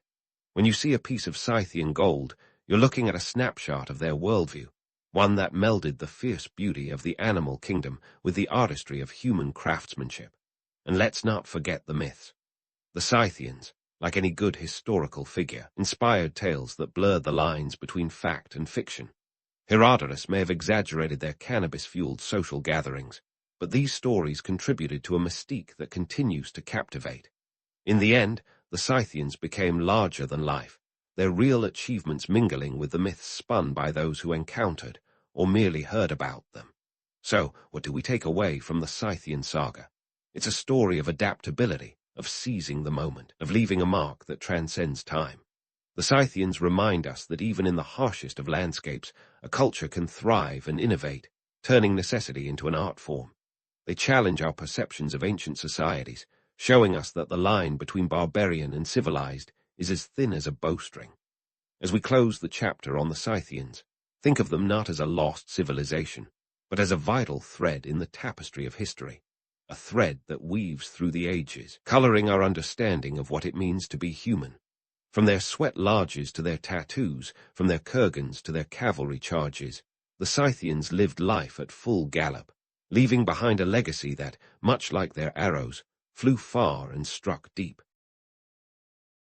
In the dusty annals of history, where every emperor seems to have been born with a silver spoon in his mouth, Liu Bang struts in like the ultimate underdog, a peasant with a penchant for rebellion. The year is 206 BCE, and while much of the world is still figuring out the wheel, Liu Bang is busy dismantling the Qin dynasty's rather unfortunate legacy of tyranny and high taxes. Yes, you heard that right. High taxes. Even back then, people were grumbling about taxes like it was a national pastime. Liu Bang, whose name sounds like it could belong to a rock star, was born in a small village in what is now Jiangsu province. His early career, a minor law enforcement officer, think the ancient Chinese version of a traffic cop. But the Qin dynasty was crumbling like a stale fortune cookie, giving Liu Bang the perfect chance to shine. The guy had charisma in spades and a knack for rallying the disgruntled masses. With a mix of cunning, luck, and perhaps a few strategic bribes, Liu Bang rose through the ranks faster than you can say, mandate of heaven. So, what's the deal with this mandate of heaven? It's the ancient Chinese get-out-of-jail-free card for emperors. If an emperor was doing a lousy job, the heavens would revoke their mandate, often in the form of natural disasters or revolts, hinting that maybe someone else should give ruling a shot. Liu Bang saw the metaphorical writing on the wall, or maybe it was just another famine, and seized the moment. He founded the Han Dynasty, marking a new era that historians like to call China's Golden Age. A bit presumptuous, maybe, but with a run that lasted over 400 years, they certainly had a solid case. Now, let's talk economics, which might sound as exciting as watching paint dry, but bear with me. The Qin dynasty left behind a financial system that was about as appealing as a tax audit. The Qin had standardized weights and measures, which was great, but their tax policies, not so much. The peasants were practically buried under taxes, with the Qin requiring them to fork over grain and labor like it was going out of style. Liu Bang, sensing an opportunity to win hearts and minds, slashed taxes like an ancient Robin Hood, albeit one who decided to keep the throne instead of living in the Sherwood Forest equivalent. But Liu Bang wasn't just about cutting taxes. He was a master of political machinations, a guy who could probably teach a masterclass in realpolitik. For instance, after defeating his rival Xiang Yu, Liu Bang didn't just declare himself emperor and call it a day. Oh no, he went the extra mile by adopting a system of governance that mixed centralized power with semi-autonomous feudal lords. It was like a political smoothie, blending the best of both worlds to keep everyone just content enough not to revolt. However, the Han Dynasty's PR machine was working overtime to paint Liu Bang as the benevolent ruler, the kind of guy who'd save a puppy from a well. The reality, Liu Bang was less benevolent sage and more ruthless pragmatist. His reign was peppered with consolidating power through alliances and purges, not to mention the occasional betrayal. Yet the myth of the benevolent ruler persisted, because why let facts get in the way of a good story? Here's a nugget for you. Liu Bang's rise wasn't just a solo act. His wife, Empress Liu Zhai, was a political force in her own right. She could give Machiavelli a run for his money, navigating court intrigue with the finesse of a seasoned chess player. Together, they laid the groundwork for a dynasty that would become synonymous with cultural flourishing and economic prosperity. At least, that's what the history books like to say. But before you imagine the Han Dynasty as some idyllic utopia, let's not forget the hefty tax burdens that didn't just disappear. Sure, Liu Bang lowered taxes initially, but as the state expanded and wars drained resources, taxes crept back up. It was a classic case of meet the new boss, same as the old boss. with peasants continuing to shoulder the burden of a growing empire. And let's not gloss over the political machinations that were as tangled as a soap opera plot. Liu Bang, savvy as he was, had to deal with ambitious warlords and scheming officials, each with their own agenda. The court was a hotbed of intrigue, where alliances were as fickle as the weather and betrayals were par for the course. It's no wonder the Han Dynasty needed a solid PR strategy. Keeping the populace entertained with tales of benevolent rulers was probably the best way to distract from the backstabbing happening behind palace doors. In the end, Liu Bang's rise from peasant to emperor wasn't just a rags-to-riches story.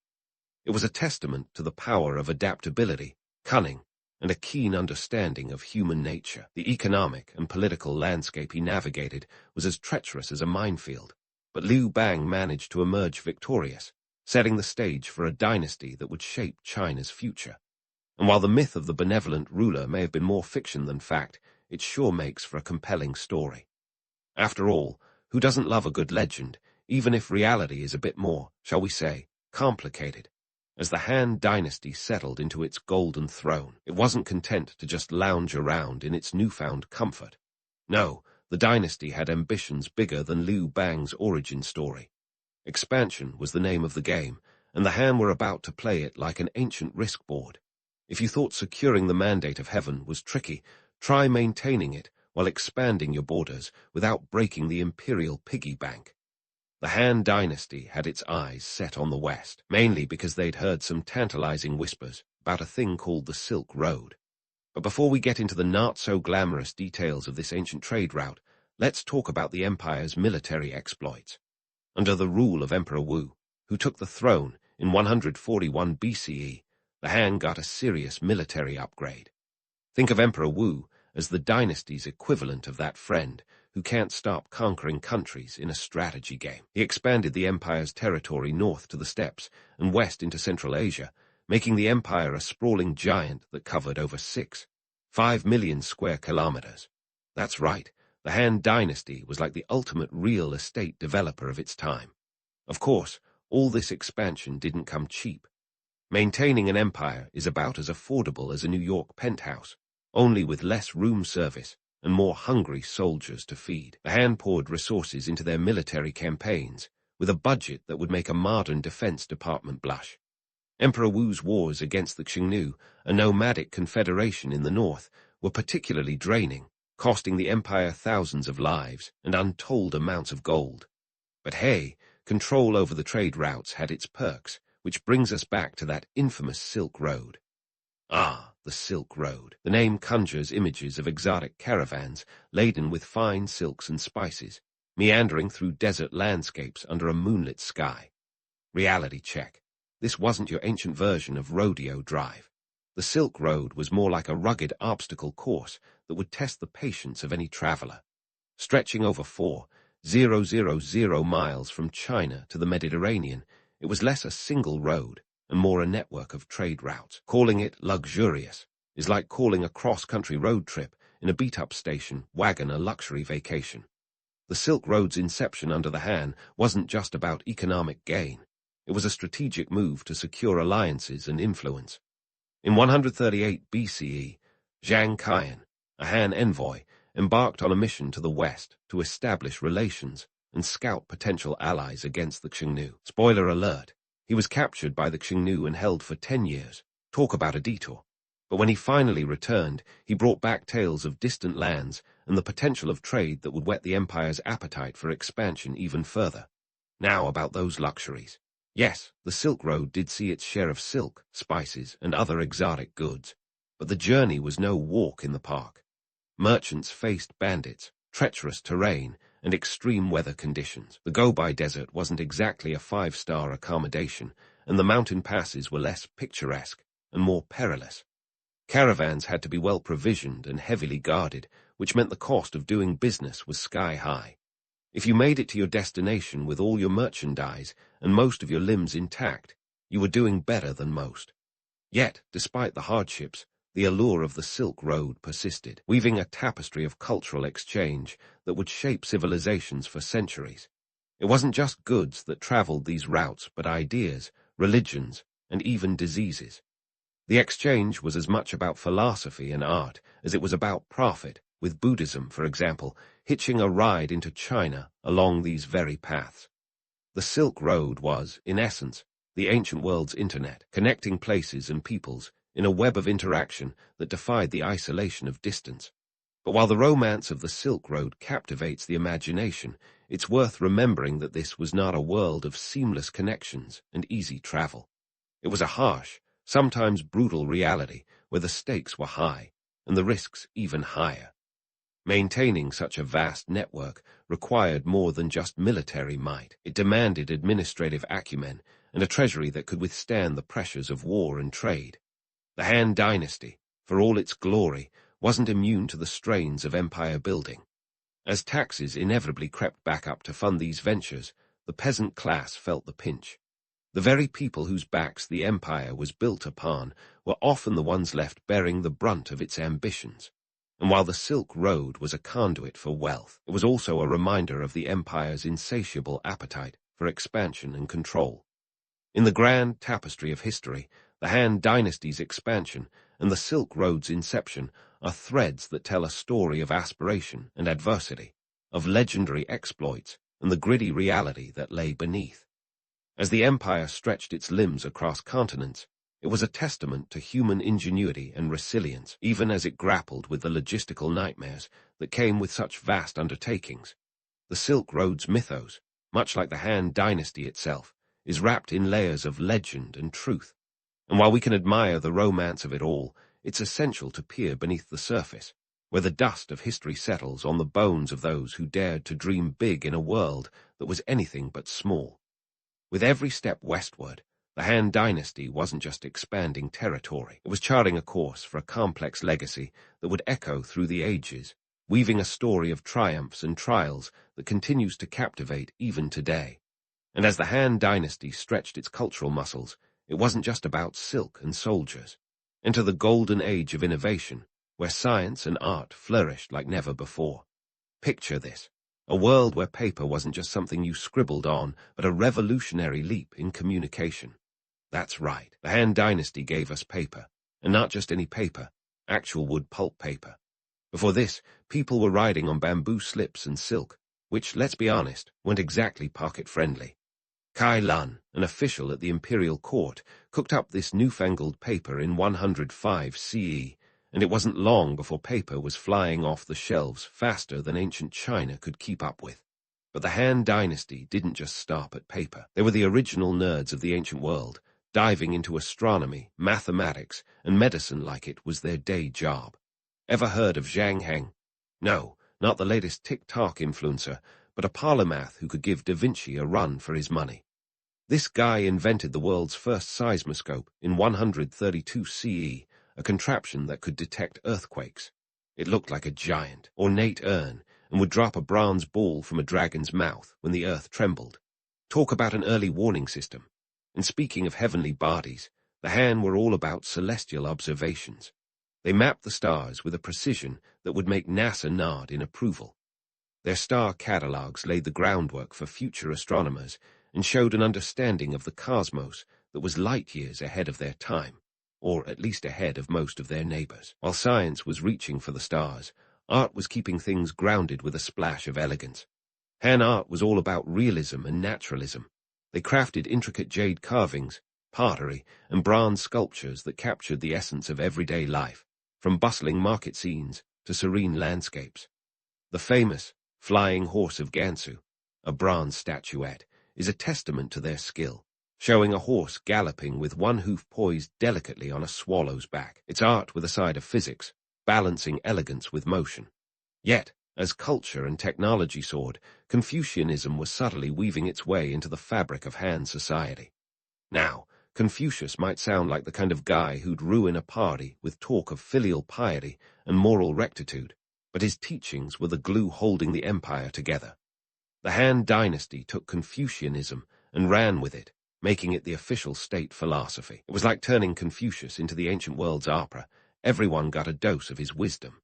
Confucianism wasn't just about being a good son or knowing your place in the social hierarchy. It was a blueprint for governance, promoting meritocracy through the civil service exam system. Imagine a world where your ability to quote Confucius could land you a cushy government job. It's like the SATs, but with more emphasis on virtue and less on calculus. This system aimed to create a class of scholar officials, or mandarins, who were supposed to be the moral backbone of the empire. In theory, it was a noble idea: reward the brainy and virtuous, not just the well-born. But here's the kicker. While Confucianism preached equality of opportunity, the reality was a bit more selective. Preparing for these exams wasn't cheap, and only the wealthy could afford the education needed to pass. So, the exam system, while progressive on the surface, was as exclusive as a members-only club. Meritocracy. Sure, if you had the means. And let's not forget the everyday folks, the peasants who carried the empire on their backs, quite literally. While Confucian ideals painted a rosy picture of harmony and order, the common people often felt the pinch of taxes and labor demands. The Confucian social contract was a bit like your gym membership. You pay a lot, but don't always feel the benefits.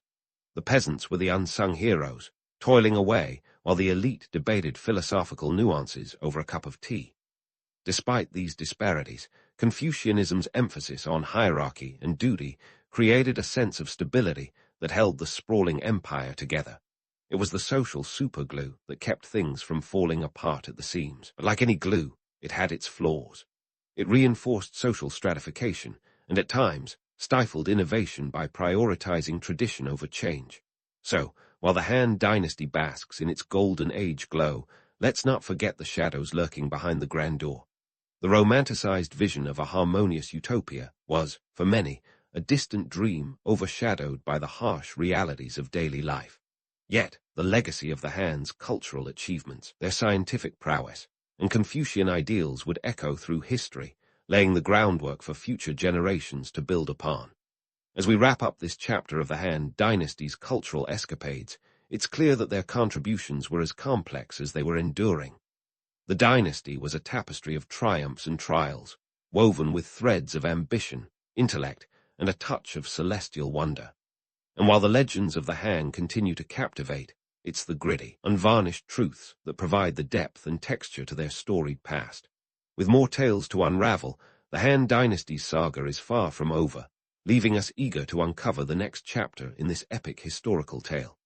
And as the Han Dynasty basked in its golden age glow, the shadows of internal strife began to stretch ominously across the empire's grand tapestry. You see, while the dynasty was busy making scientific and cultural breakthroughs, it was also laying the groundwork for a political drama worthy of prime-time TV. The later Han Dynasty was rife with power struggles, eunuch manipulations, and war efforts that seemed to have all the fiscal prudence of a teenager with a credit card. Let's dive into the meat of this saga, starting with the eunuchs. Now, these guys weren't just palace fixtures. They were kingmakers, or emperor-makers, to be precise. By the 2nd century CE, the eunuchs had wormed their way into the emperor's inner circle, wielding influence like it was going out of style. Picture the imperial court as a pressure cooker of ambition and paranoia, with eunuchs offering the lid a good shake every now and then. Their control over access to the emperor meant they could sway decisions, appoint officials, and generally act like they were auditioning for a reality show called Dynasty Drama, Han Edition. But why were eunuchs such power players? Well, their inability to sire offspring meant they weren't a direct threat to the throne, or so the thinking went. In reality, they amassed power and wealth, often at the expense of the empire's stability. Their influence was so pervasive that by the late 2nd century, the court was practically a puppet show, with eunuchs pulling the strings while the emperors, often young and inexperienced, were left to play figurehead. Now, if you're thinking, why didn't anyone stop this? Well, some tried. Enter the scholar officials, the supposed moral compass of the empire, who saw the eunuchs as corrupt and detrimental to Confucian ideals. The scholars were like the ancient Chinese equivalent of whistleblowers, except instead of blowing whistles, they were writing petitions. Lots of them. In 159 C, the Grand Commandant Du Wu and General-in-Chief Chen Fan attempted a coup to purge the eunuchs. Spoiler alert, it didn't end well. The eunuchs got wind of the plot and turned the tables, executing Du Wu and forcing Chen Fan to commit suicide. The palace intrigue was more lethal than a Game of Thrones banquet. But the eunuchs weren't the only ones causing headaches for the Han emperors. The generals, too, were eyeing the throne with a mix of envy and ambition. Take He Jin, for example, the brother of Empress Dowager He. He Jin was the military man who thought he could outsmart the eunuchs. In 189 C, he plotted to eliminate them, but the eunuchs, ever the crafty survivors, assassinated him instead. The resulting power vacuum sparked the chaos that would lead to the eventual fall of the Han Dynasty. The moral of the story: don't bring a knife to a political gunfight. Meanwhile, outside the palace walls, the empire was bleeding cash like it had sprung a fiscal leak. The costly military campaigns, particularly against the Xiongnu, continued to drain the treasury. The empire's golden age was starting to look a bit tarnished, as the financial strain trickled down to the peasantry, who, surprise, surprise, were the ones footing the bill.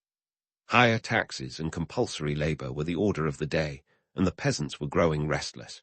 It was like a slow-boiling pot of discontent, and the lid was about to blow.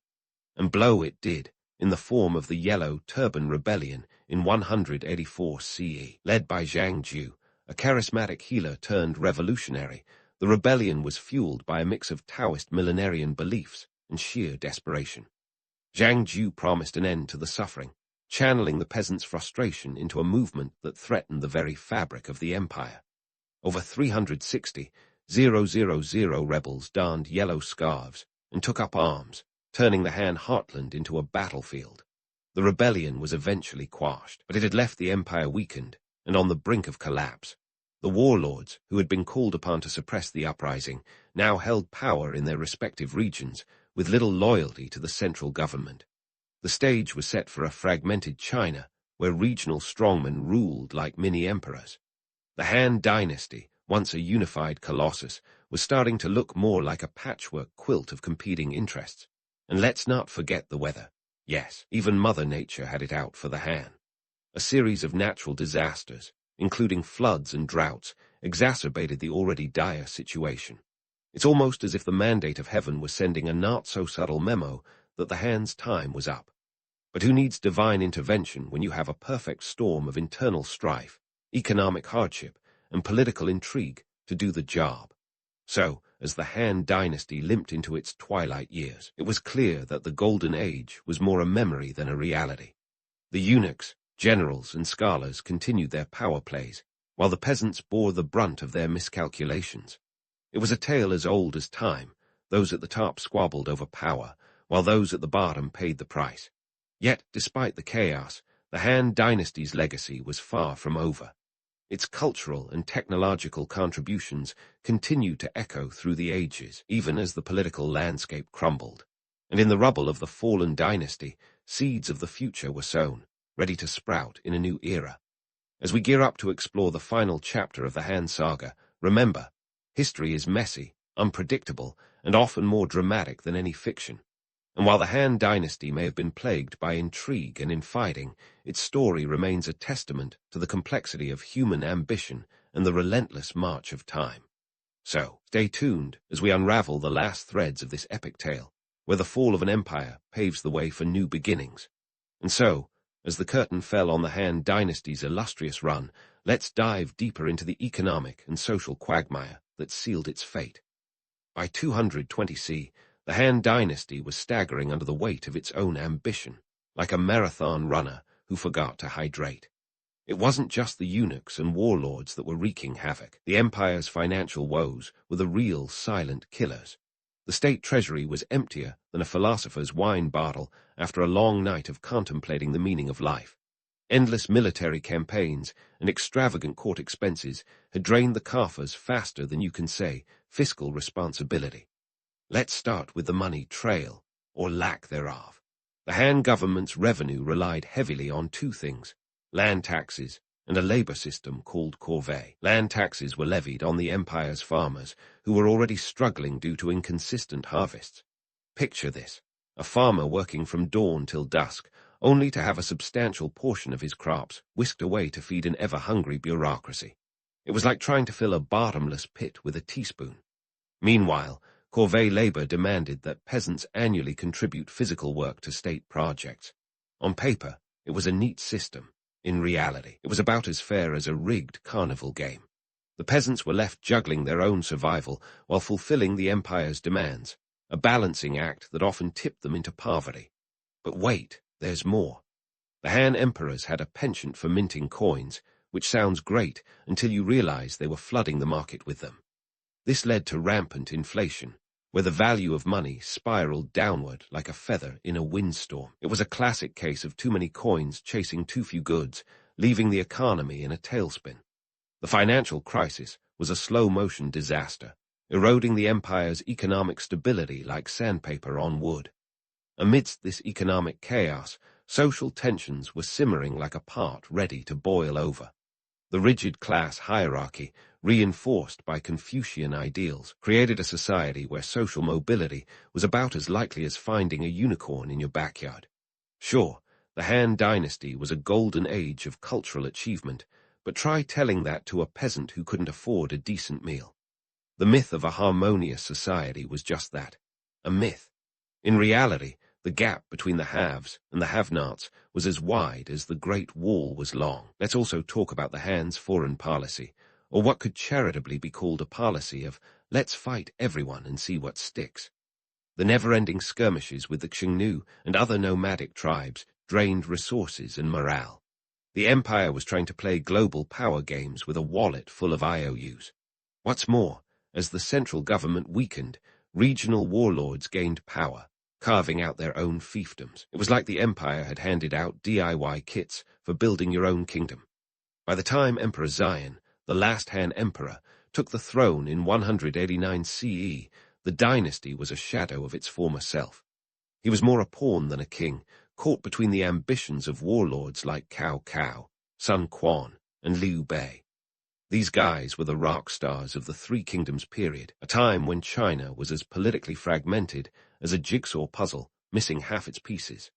Cao Cao, a brilliant but ruthless strategist, effectively controlled the emperor, using him as a figurehead to legitimize his own power grabs. It was a masterstroke of political theater, but it didn't exactly spell stability for the empire. As the Han dynasty wheezed toward its end, the romantic narrative of its golden age began to unravel. The reality was that the empire had been built on the backs of its peasantry, who had little to show for their toil besides calloused hands and empty stomachs. The myth of a glorious, benevolent empire was largely a product of later historians and poets, who preferred to gloss over the gritty details in favor of grand narratives. It's like reading a fairy tale where everyone lives happily ever after, ignoring the fact that the dragon's still out there, setting fire to villages. Yet, despite the chaos, the Han dynasty's legacy was far from diminished. Its cultural and technological achievements remained a beacon for future generations. The Silk Road, while fraught with peril, had laid the groundwork for centuries of trade and cultural exchange. The Han's embrace of Confucianism would continue to shape Chinese society for millennia, embedding values of familial duty and social harmony into the cultural DNA. Moreover, the Han dynasty's innovations in writing, science, and governance set a precedent that would influence not only China, but also the broader world. Paper, that humble medium, became a transformative force in communication, spreading knowledge far and wide. The civil service exam system, for all its flaws, laid the groundwork for a merit-based bureaucracy that would be emulated in various forms across the globe. So, as we bid farewell to the Han dynasty, let's set aside the rose-tinted glasses and acknowledge both its triumphs and tribulations. The dynasty's fall was as much a cautionary tale of overreach and mismanagement as it was a story of enduring cultural achievement. In the grand tapestry of history, the Han dynasty is a complex pattern of light and shadow, a reminder that even the mightiest empires must grapple with the realities of human ambition and the relentless march of time. Today, the legacy of the Han dynasty is woven into the fabric of modern China. Its name, Han, endures as a term for the ethnic majority of the Chinese people, a testament to its lasting influence. The dynasty's contributions to culture, technology, and governance continue to resonate, reminding us of a time when China stood as a beacon of innovation and power. So, as we close the book on the Han dynasty, let's reflect on the lessons it offers. A story of ambition and adversity, of grandeur and grit, and the eternal dance between myth and reality. In the bustling heart of 15th century Italy, where life was as vibrant as a fresco, a boy was born who would redefine the word genius, Leonardo da Vinci. Now, forget the romantic image of a neatly groomed prodigy. Leonardo was the illegitimate child of a notary, Ser Piero, and a peasant woman named Caterina, born on April 15, 1452, in a small Tuscan town aptly named Vinci. Yes, that's right. Da Vinci isn't a surname. It means from Vinci. So, technically, our man Leo was just Leonardo from the neighborhood. Growing up, Leonardo didn't have the luxury of formal education. No tutors whispering Latin conjugations in his ear, no classrooms echoing with the sound of quills scratching on parchment. Instead, he had the sprawling Italian countryside as his classroom, and oh, did he learn. Young Leonardo was what we'd call a hands-on learner. While other kids were busy learning their ABCs, Leonardo was dissecting lizards and sketching fantastical machines that could never work. Yet, talk about extracurricular activities. In Vinci, life was a blend of rustic charm and the occasional whiff of farm animals, and Leonardo wasn't exactly the town's golden child. Illegitimacy was a social faux pas, like wearing socks with sandals today. Yet, this status freed him from following in his father's footsteps as a notary, a blessing in disguise. Instead, he was free to let his curiosity roam as wide as the rolling Tuscan hills. At 14, Leonardo's father, perhaps realizing that his son was more interested in drawing birds than drafting legal documents, sent him packing to Florence. Not a punishment, mind you, but an opportunity.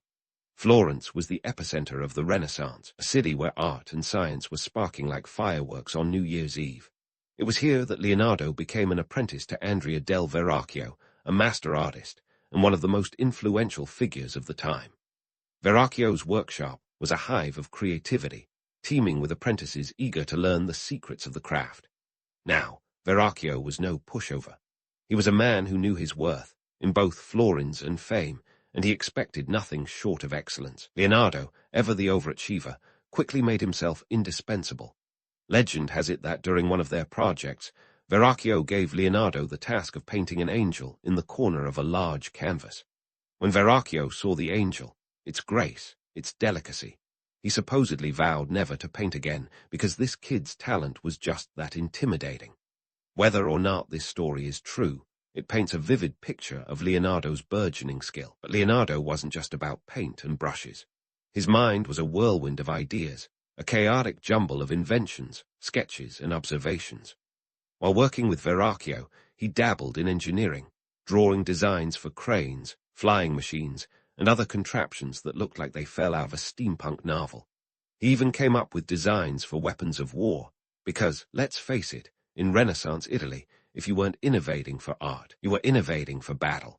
Interestingly, Leonardo's lack of formal education might have been his secret weapon. Unburdened by the rigid frameworks of traditional schooling, his thought processes were as fluid as the Arno River flowing through Florence. He questioned everything, from the way birds flew to why the sky was blue. His notebooks, thousands of pages filled with mirror script and doodles, were a testament to a mind that never switched off. If there was a Renaissance equivalent of the shower thought, Leonardo had it. His time in Florence laid the foundation for everything Leonardo would become. It was here that he nurtured his love for anatomy, engineering, and of course, art. Florence, with its mix of intellectuals, artists, and political intrigue, was both muse and mentor to the young polymath. Yet, even in a city that thrived on innovation, Leonardo was a standout. He was the guy who not only thought outside the box, but reinvented the box altogether. In a world that demanded specialization, Leonardo refused to be pigeonholed. He was a painter, yes, but also a scientist, musician, architect, and inventor. And while today we might label him a jack of all trades, Leonardo was undoubtedly a master of many. He was the original multitasker in a time when the concept itself was revolutionary. Perhaps that's why, centuries later, we still marvel at his genius, even as we chuckle at the idea of a man dissecting frogs in his spare time. As he honed his skills in Verrocchio's workshop, Leonardo was unwittingly setting the stage for a lifetime of boundary-pushing brilliance. His early years in Vinci and Florence were a prelude to the symphony of genius that would follow. And while Leonardo might have started from humble beginnings, His journey was anything but ordinary. The illegitimate boy from Vinci was well on his way to becoming the Leonardo da Vinci we revere today, a man whose legacy would outlast the very empires that sought his talents. Stay tuned, because this is just the beginning of one of history's most fascinating tales. And so, as Leonardo da Vinci's reputation blossomed in Florence, his insatiable curiosity and undeniable talent caught the eye of a certain Ludovico Sforza, the Duke of Milan. Now, Ludovico, nicknamed Il Moro for his dark complexion, was a man of ambition. He didn't just want artists, he wanted polymaths, people who could paint, sculpt, and maybe, just maybe, whip up a mean trebuchet. Enter Leonardo, the Renaissance Swiss Army knife. In 1482, Leonardo packed his bags and headed north to Milan. The city wasn't just a cultural hub, it was a chessboard of political machinations, with the Sforza family as its unyielding kings. Leonardo's letter of introduction to Ludovico read almost like a Renaissance LinkedIn profile. It was a masterclass in self-promotion, outlining his capabilities in engineering, architecture, and oh yeah, a little thing called art. But let's be honest, Leonardo was more interested in designing war machines than churning out portraits. You see, Milan was a city on the brink of war, constantly. Ludovico needed defenses, not dainty landscapes. Leonardo, ever the opportunist, offered his vision of futuristic siege engines and unorthodox weapons. We're talking about giant crossbows, armored vehicles that predate the tank, and a bridge that could be assembled in mere minutes. On paper, it was genius. In reality, well, that's another story. Most of Leonardo's military blueprints never saw the light of day, let alone the battlefield. His designs were ambitious, no doubt, but they often defied the laws of physics. It's like trying to build a spaceship out of Legos, possible in theory, but good luck with the execution. But hey, who can blame him for dreaming big? Leonardo was the original ideas guy, and his sketches were more about the art of possibility than practicality. Let's pivot to a project that did get off the drawing board, sort of. Leonardo's time in Milan also gave birth to one of his most renowned works, The Last Supper. Painted for the refectory of the convent of Santa Maria del Grazie, it was supposed to be a straightforward fresco. But in true Leonardo fashion, he decided to experiment with an unproven technique, mixing oil and tempera on dry plaster. The result? A masterpiece that started deteriorating almost immediately. It's like buying the latest tech gadget that breaks down a week later. Beautiful, but frustratingly fragile. The painting depicts the moment Jesus announces that one of the apostles will betray him. The expressions are vivid, the composition is groundbreaking, and the drama is palpable. Yet, the wall it was painted on began to flake like a bad sunburn before the paint even dried. Leonardo's quest for perfection and innovation was a double-edged sword. His techniques were revolutionary, but lacked the durability of traditional methods. Now, let's talk about Leonardo's time management skills, or lack thereof. The man was a notorious procrastinator. Ludovico wanted projects done yesterday, and Leonardo was the guy who'd be 50 minutes late to his own funeral.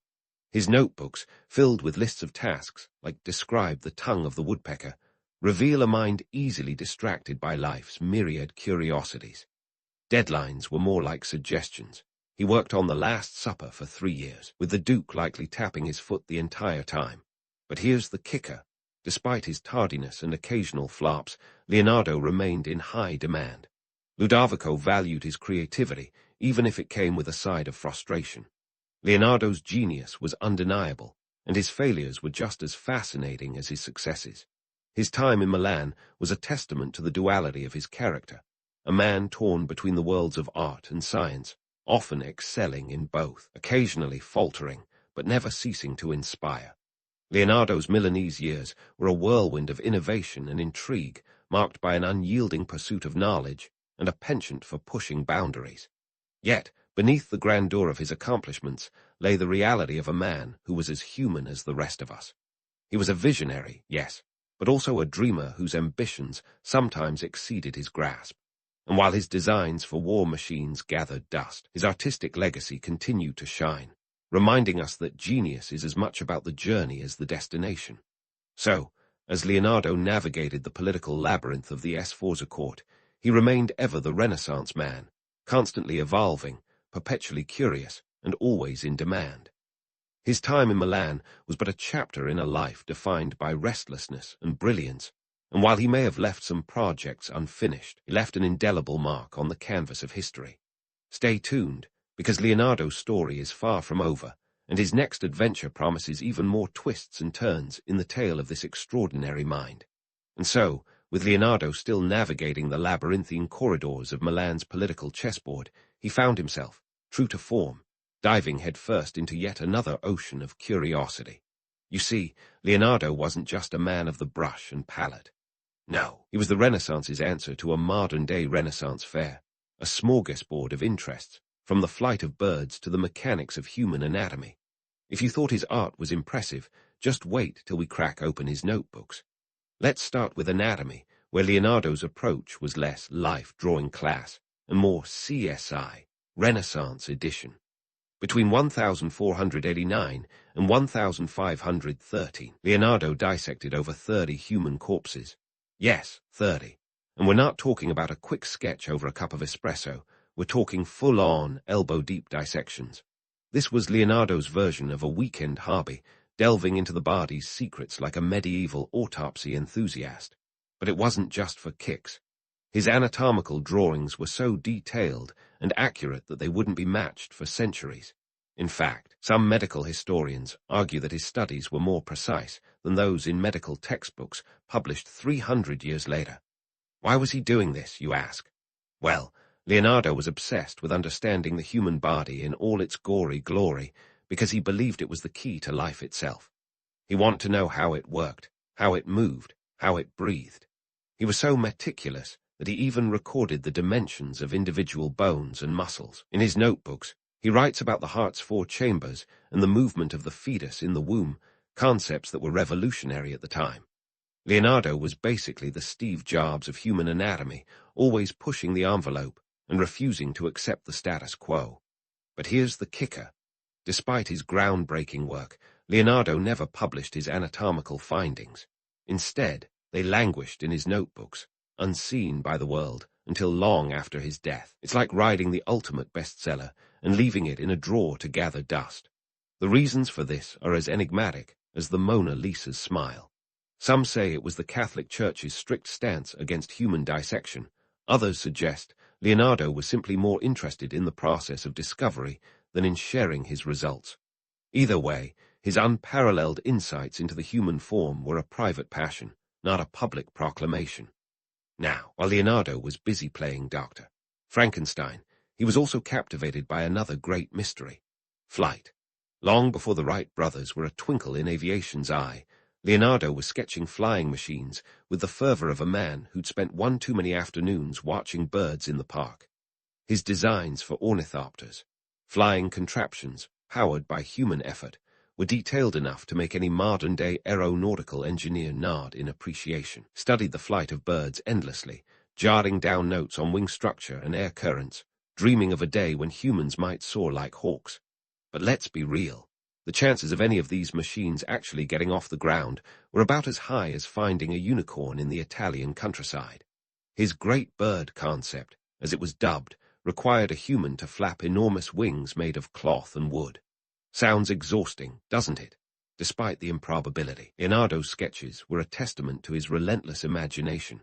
He was a man who believed anything was possible, and if humanity wasn't quite ready for takeoff, it wasn't for lack of trying on his part. Leonardo's fascination with mechanics didn't stop at flight. He designed countless devices, from self-propelled carts to an early version of the scuba suit.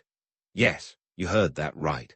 Leonardo was dabbling in underwater exploration centuries before Jacques Cousteau. He even sketched out plans for a diving bell, a contraption that would allow people to explore the ocean's depths without drowning. Not that he ever built it, mind you. As was often the case with Leonardo, the idea was more compelling than the execution. This brings us to another of Leonardo's defining traits, his notorious habit of leaving things unfinished. We're talking about a guy who could start 10 projects before breakfast and finish none by dinner. For Leonardo, the thrill was in the chase, not the capture. Once the novelty of a project wore off, he'd move on faster than a squirrel in a nut factory. It's both a testament to his insatiable curiosity and a source of endless frustration for his patrons. The man was like a Renaissance-era Kickstarter campaign, brimming with potential, occasionally delivering, but often leaving backers hanging. Take, for instance, the colossal bronze horse commissioned by Ludovico Sforza. This was no ordinary sculpture. It was supposed to be the largest equestrian statue in the world. Leonardo spent years working on the design, even creating a full-scale clay model. But when Milan was invaded by the French in 1499, the project fell apart faster than a sandcastle at high tide. The invading army used the clay model for target practice, and the bronze intended for casting was repurposed for cannonballs. Talk about adding insult to injury. Leonardo's propensity for unfinished business wasn't just about art or inventions. It was a reflection of his boundless mind. He was a man constantly in motion, forever seeking new puzzles to solve, new worlds to explore. While some might see this as a flaw, it's also what made him a genius. Leonardo was the ultimate Renaissance man, a jack of all trades and master of quite a few. His legacy isn't just in what he completed, but in the questions he asked and the paths he blazed for those who followed. So, as Leonardo's life unfolded in a series of unfinished symphonies, it was clear that he was a man of contradictions, a dreamer who couldn't quite tie up his dreams. Yet, even in his failures, there was brilliance. His notebooks, filled with half-realized ideas and sketches of the impossible, are a testament to a mind that never stopped questioning, never stopped imagining. Leonardo da Vinci was a man who saw the world not just as it was, but as it could be, and that vision continues to resonate through the ages.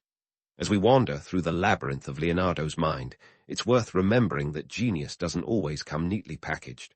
Sometimes it's a beautiful mess, an unfinished masterpiece that sparks the imagination and leaves us yearning for more. And with Leonardo, there was always more to discover, more to explore, more to marvel at. His story is far from over, so stay tuned for the next chapter in the extraordinary life of history's ultimate polymath. As we continue to dig through the mental attic of Leonardo da Vinci, it's time to pack our bags and head to Rome. Yes, Rome, the city where gladiators once duked it out and the Senate debated toga fashion. By the time Leonardo rolled into town in 1513, the city was a Renaissance hodgepodge of art, religion, and enough intrigue to make a soap opera blush. But let's set the scene. Rome wasn't just the heart of the Catholic Church. It was a magnet for ambitious artists eager to bask in the papal glow. Figures like Michelangelo were already there, chiseling away at ceilings and reputations. Enter Leonardo, now in his early 60s, a veritable elder statesman in the artistic community. But here's the rub. Leonardo wasn't exactly welcomed with open arms. Rome in the early 16th century was like an exclusive club, and our man Leo was more the eccentric uncle who might embarrass everyone at the family reunion. Sure, he had his resume of unfinished symphonies and brilliant sketches, but the papal court had a new favorite, Raphael. That's right, Raphael, the wonder kind who could pump out masterpieces like a Renaissance assembly line. Meanwhile, Michelangelo was off grumbling about painting the Sistine Chapel. In this high-stakes game of artistic poker, Leonardo was holding a hand that didn't quite measure up in the eyes of his patrons. Yet, despite being the odd man out, Leonardo wasn't about to throw in the towel. He pivoted, adopting the role of advisor and thinker. Think of him as the Renaissance's version of a TED talk speaker, more about ideas than execution. He spent his Roman days dabbling in anatomy, attempting to perfect his studies that had remained tantalizingly incomplete. But the church wasn't exactly thrilled about dissections. They preferred their bodies buried, not sketched. Then there was the economic context. While Rome was a glittering jewel of art and power, it was also a financial sinkhole. The papal purse strings were tighter than a drum, and commissions were harder to come by than free parking at the Colosseum. Leonardo's struggle for steady employment in Rome was real. He found himself working on odd jobs, like designing stage sets for the Vatican's theatrical productions or attempting to drain the Pontine marshes, an engineering project that, predictably, went nowhere. Yet, despite these setbacks, Leonardo's ability to stay relevant was nothing short of remarkable. He had a knack for being in the right place at the right time, even if his contributions were often more theoretical than tangible. And let's not forget Leonardo's fascination with water. In Rome, he rekindled his obsession with hydraulics, sketching out plans for canals and water systems that would have made any Roman engineer give a nod of approval. He envisioned the Tiber River as a navigable waterway, an idea that was as bold as it was impractical, given the city's topography and the Vatican's budget constraints. But in classic Leonardo fashion, the enthusiasm was more about the challenge than the completion. Now, while Leonardo was busy sketching the impossible, the political landscape was shifting like sand beneath his feet. Pope Leo X, a Medici by blood and a patron by necessity, had little patience for Leonardo's brand of slow-burn genius. The Medici's return to power in Florence meant that Rome was increasingly seen as a battleground of influence, and Leonardo, despite his resume, wasn't exactly the Medici's first choice. He found himself overshadowed by younger, more prolific artists who could deliver on a deadline. Yet, it's in these later years that Leonardo's role began to change. He was no longer just an artist. He was a sage, a consultant whose insights were valued even if his brush wasn't. He mingled with other greats of the Renaissance, sharing ideas like a modern-day think tank, and while his financial stability was as shaky as a Roman aqueduct in an earthquake, his intellectual capital was rock solid. His notebooks from this period are filled with musings on everything from the movement of water to the nature of the soul, proof that even as his physical contributions waned, his mental explorations soared. Eventually, the Roman chapter of Leonardo's life drew to a close. In 1516, he accepted an invitation from King Francis I of France to move to the Château du Clos Lucé in Amboise. Now, this wasn't just a change of scenery, it was a whole new ballgame. The French court adored Leonardo, treating him like a rock star of the Renaissance. King Francis I was a known art enthusiast and saw in Leonardo not just an artist, but a cultural trophy. The king provided Leonardo with a comfortable residence and a generous stipend, a far cry from the financial juggling act he'd been performing in Rome. In France, Leonardo's role shifted yet again, from artist to advisor. He became a kind of Renaissance elder statesman, offering counsel on artistic and scientific matters. His time was spent in leisurely pursuits, refining earlier works, and continuing his studies on anatomy, optics, and hydrodynamics. While his physical health was declining, rumor has it he suffered from a stroke. His mind remained as sharp as ever. He continued to sketch and write, leaving behind a treasure trove of insights that would be pored over by scholars for centuries. Now, let's talk about Leonardo's final masterpiece. No, not a painting, but his legacy. His influence in France was profound, and his presence in the court of Francis helped solidify the country as a cultural powerhouse. His ideas on art, science, and engineering were absorbed by a new generation, and his notebooks, filled with observations and designs, became a blueprint for future innovators. Even in his later years, Leonardo proved that relevance wasn't about youth or output, but about the depth and breadth of one's vision. As Leonardo's life drew to a close in 1519, he left behind a world forever changed by his genius. His story, a tapestry of ambition, curiosity, and relentless exploration, remains a testament to the power of the human mind. Leonardo da Vinci was a man who defied categorization, a polymath in a world that demanded specialization. He was both artist and scientist, dreamer and doer, a man who saw the world not just as it was, but as it could be. And so, as we bid farewell to the maestro, let's remember that his journey doesn't end here. The legacy of Leonardo da Vinci is one of endless curiosity and the courage to challenge the status quo. His story is a reminder that genius doesn't always come in a neat package. Sometimes, it's a beautiful mess that leaves us yearning for more. Stay tuned for the final chapter of this extraordinary life as we delve into the lasting impact of Leonardo's work and the legend that continues to captivate us to this day. So, as we wrap up the grand tapestry of Leonardo da Vinci's life, let's navigate the winding corridors of his legacy. First, let's tackle his notebooks, those enigmatic tomes filled with mirror script, doodles, and dreams. They're like the Renaissance version of a hard drive, packed with blueprints, sketches, and musings on everything from the flight of birds to the anatomy of the heart. Leonardo's notebooks, numbering over 7,000 pages, are the stuff of legend, and yet they were never intended for public consumption. It's like finding a treasure chest, only to realize the map leading to it was tucked away in someone's sock drawer. Now, about those mysterious notebooks, they're often portrayed as a labyrinth of genius, a mind map of a man ahead of his time. But here's the scoop. Leonardo used them as a personal playground. They were less about dissemination and more about exploration. The irony, had they been published during his lifetime, they might have revolutionized fields like anatomy centuries earlier. Yet they languished in obscurity, passed down through collectors like a secret family recipe. It wasn't until the late 19th century that these notebooks began to surface, unveiling the intricacies of Leonardo's thought processes.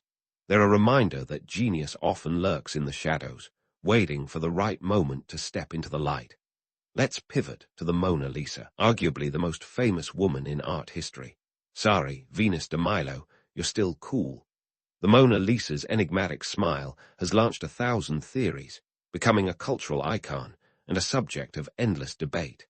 Painted between 1503 and 1506, this masterpiece wasn't always the revered painting it is today. In fact, it wasn't until the 19th century, during the Romantic movement, that the Mona Lisa skyrocketed to fame. Her mysterious allure was catnip for an era obsessed with intrigue and emotion. And what about the myths? The tales of hidden messages and secret societies that rival a Dan Brown novel. We've all heard whispers that the Mona Lisa's smile hides a code, a secret only Leonardo could decode. But let's be honest. Leonardo was more interested in capturing the subtleties of human expression than concocting cryptic conspiracies. The Mona Lisa's smile is a testament to Leonardo's unparalleled ability to blend art and science, capturing the essence of humanity with just a brushstroke. It's the Renaissance equivalent of a viral meme, endlessly analyzed and universally recognizable. Now, let's address the elephant in the room. How did Leonardo become the symbol of genius we know today? After all, he wasn't the only Renaissance polymath dabbling in multiple disciplines. The answer lies in his ability to transcend the boundaries of his time. Leonardo's insatiable curiosity and refusal to be pigeonholed made him a beacon for future generations. In an era that increasingly values specialization, Leonardo's broad interests seem both revolutionary and nostalgic. He was a man who embraced the chaos of creativity, proving that true innovation often comes from the intersections of diverse fields. But let's not romanticize the road to genius. Leonardo's journey was paved with struggles, missed deadlines, and unfinished projects. His life was a study in contrasts, a man revered for his brilliance, yet plagued by his inability to conform to conventional expectations. It's a narrative that resonates in today's world of hustle culture, where the pressure to produce can stifle even the most creative minds. Leonardo's legacy reminds us that failure is often the precursor to greatness, and that the pursuit of knowledge is as valuable as the knowledge itself. Economically, Leonardo's reliance on patrons was a double-edged sword. While they funded his endeavors, they also dictated his projects and timelines. His life was a constant negotiation between artistic integrity and financial survival. Yet, he navigated these challenges with a deftness that speaks to his adaptability. In a world where artists were often at the mercy of their patrons, Leonardo carved out a space for himself, balancing his need for support with his desire for autonomy. Socially and politically, Leonardo's work existed at the nexus of art, science, and power.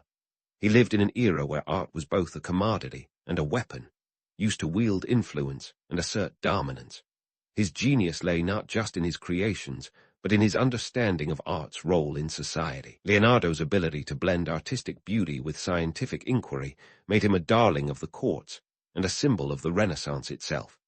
His legacy is the embodiment of a time when the lines between art and science were blurred, and creativity was a currency unto itself. In conclusion, Leonardo da Vinci's life was a masterpiece of contradictions, a symphony of unfinished works and groundbreaking insights. His legacy is a testament to the power of curiosity and the importance of questioning the status quo. Leonardo was a man who saw the world not just as it was, but as it could be, a visionary who challenged the boundaries of his time and laid the groundwork for the future. And as we close the book on Leonardo's story, let's remember that the true measure of genius isn't in the accolades or the completed projects, but in the courage to explore the unknown and the willingness to embrace the messiness of discovery.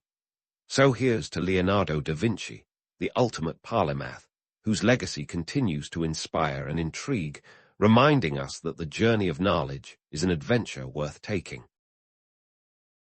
You've just stepped into the 15th century, and Japan is having one of those awkward phase moments. Think of a family reunion where everyone has a sharp sword, a grudge, and a plan. Yep, welcome to the Sengoku period, a couple of centuries when Japan decided that peace was overrated and everyone should try their hand at ruling the roost. Now, forget the zen-like calm you associate with samurai slicing through the air in perfect harmony. This was more like the Wild West with a sushi menu. The country was a patchwork quilt of warring states, each ruled by a daimyo, a regional warlord with a thirst for power, and an army of samurai ready to back him up. The imperial court in Kyoto was supposed to be calling the shots, but let's be real, it was more of a figurehead than a functioning authority. Imagine a puppet show where the puppets have long since cut their strings and started doing their own thing. Economically, this era was as much about yen as it was about yen for glory. Samurai life wasn't all about honor and cherry blossoms. It was also about paying the bills. And let me tell you, being a samurai was not a budget-friendly career choice. A katana, the iconic samurai sword, could cost the equivalent of a modern-day luxury car. That's right. A good blade might set you back 2 to 3 koku of rice, the staple currency of the time. 1 koku was roughly enough to feed a man for a year, so we're talking a hefty chunk of change. Rice wasn't just food, it was the economic backbone of the country. The wealth of a daimyo was measured in koku, and the more rice you controlled, the more samurai you could afford to hire.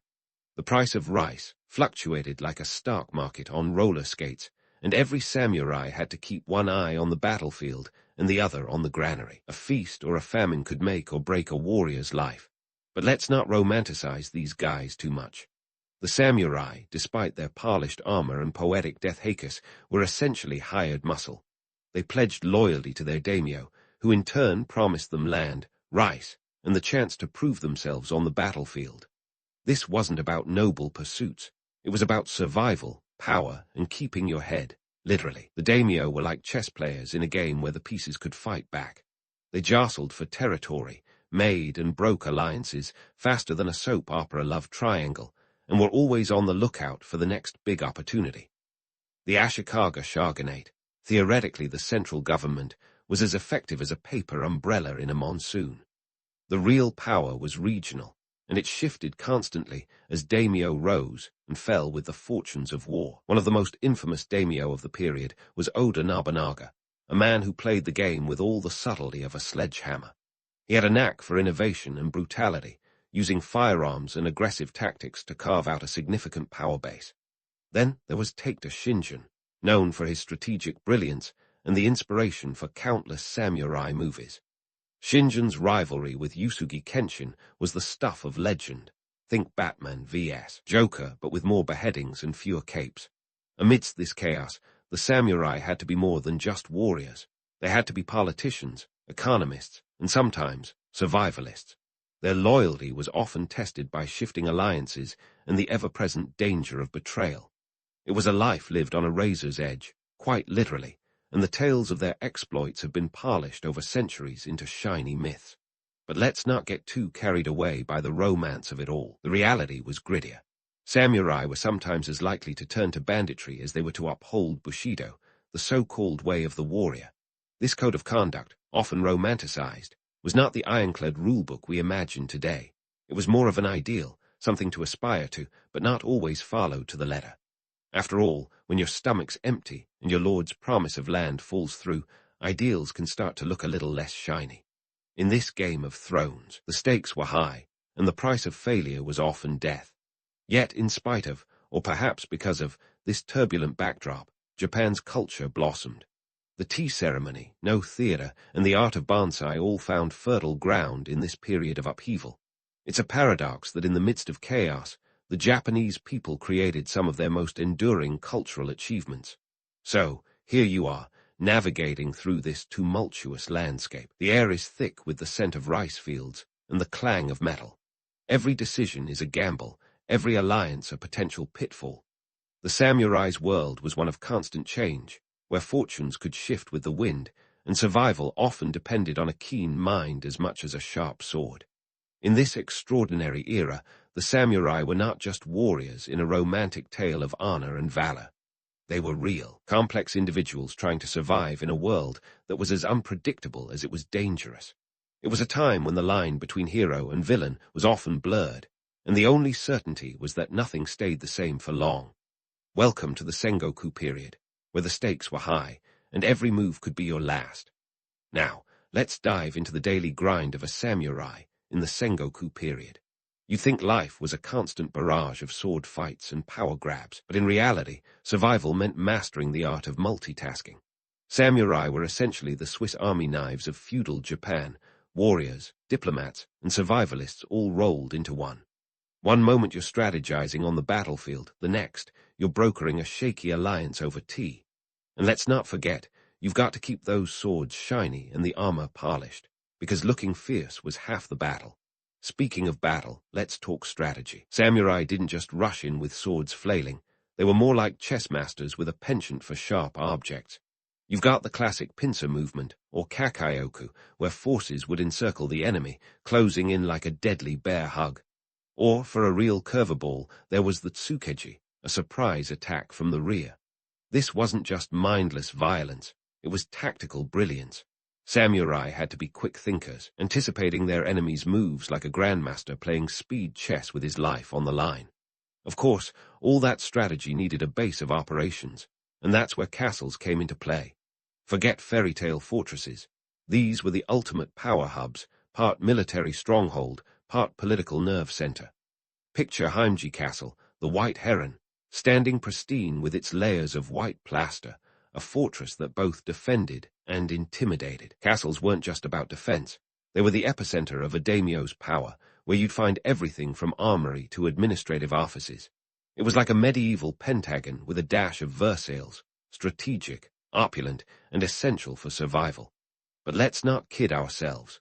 Castles were also as much a statement as they were a sanctuary. They screamed power and prestige in a language everyone understood. The bigger and more impenetrable your castle, the more formidable your image. And in the Sengoku period, image could be as lethal as a blade. Now, armor and weaponry weren't just about aesthetics, though they looked pretty darn cool with all that intricate detailing. Every piece of gear had to serve a purpose. Protection and efficiency were the names of the game. The samurai's armor, or yoroi, evolved from clunky metal slabs to more flexible sets made from leather and iron plates. This wasn't a fashion statement. It was an evolutionary leap, driven by the necessity of dodging arrows and blades while maintaining agility. And let's not forget the kabuto, those iconic helmets with the menacing faceplates. They weren't just for show. Those fearsome visages were meant to intimidate the living daylights out of the enemy before a single sword was drawn. Then there's the weaponry, the real stars of the samurai show. The katana, with its razor-sharp edge and perfect balance, was the samurai's trusted companion.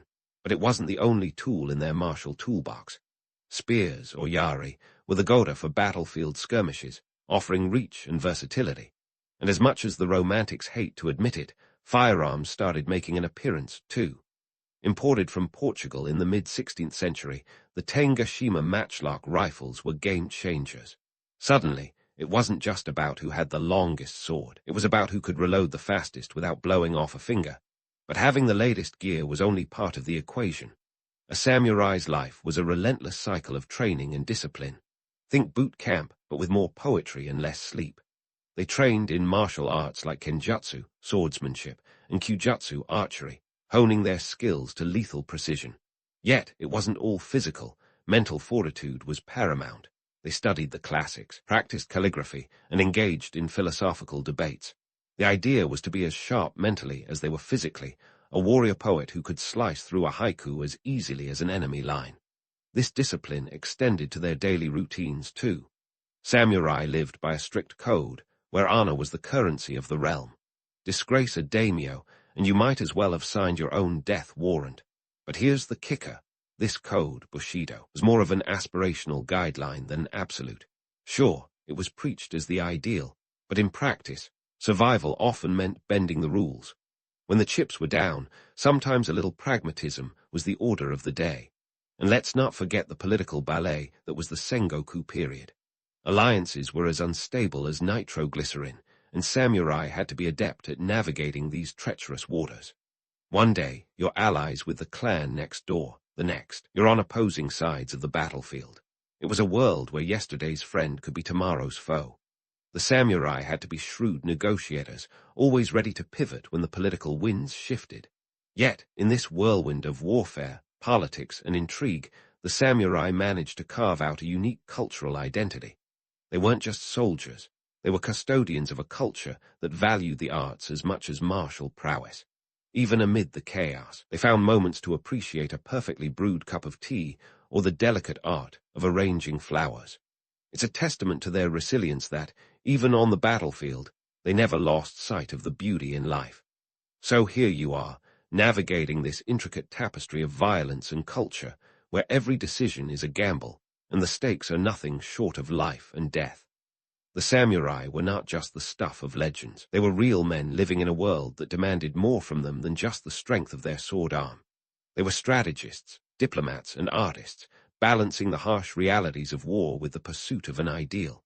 It's a dizzying dance on the edge of a blade, where every move counts and every misstep could be your last.